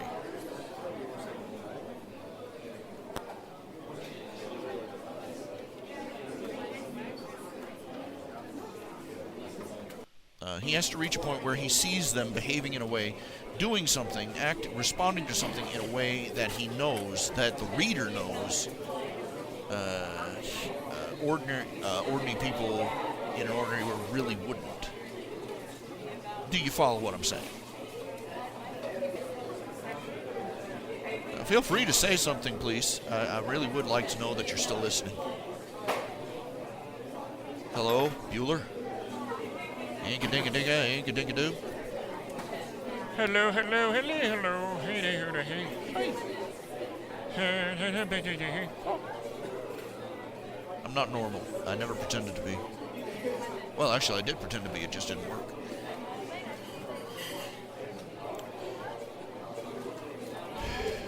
Okay, it is 10:18. I've been spending a lot of time just blathering.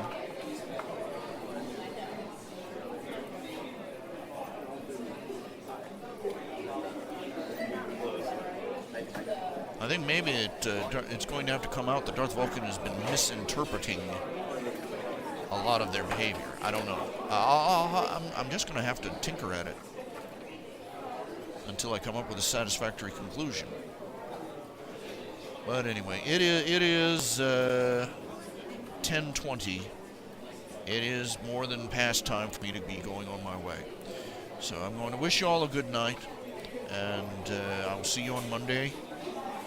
I'm going to try and get off my lazy butt and get some things done over the weekend, get some new pages started, get some new comics written, just do something, and we'll try and pick up at a running start on Monday.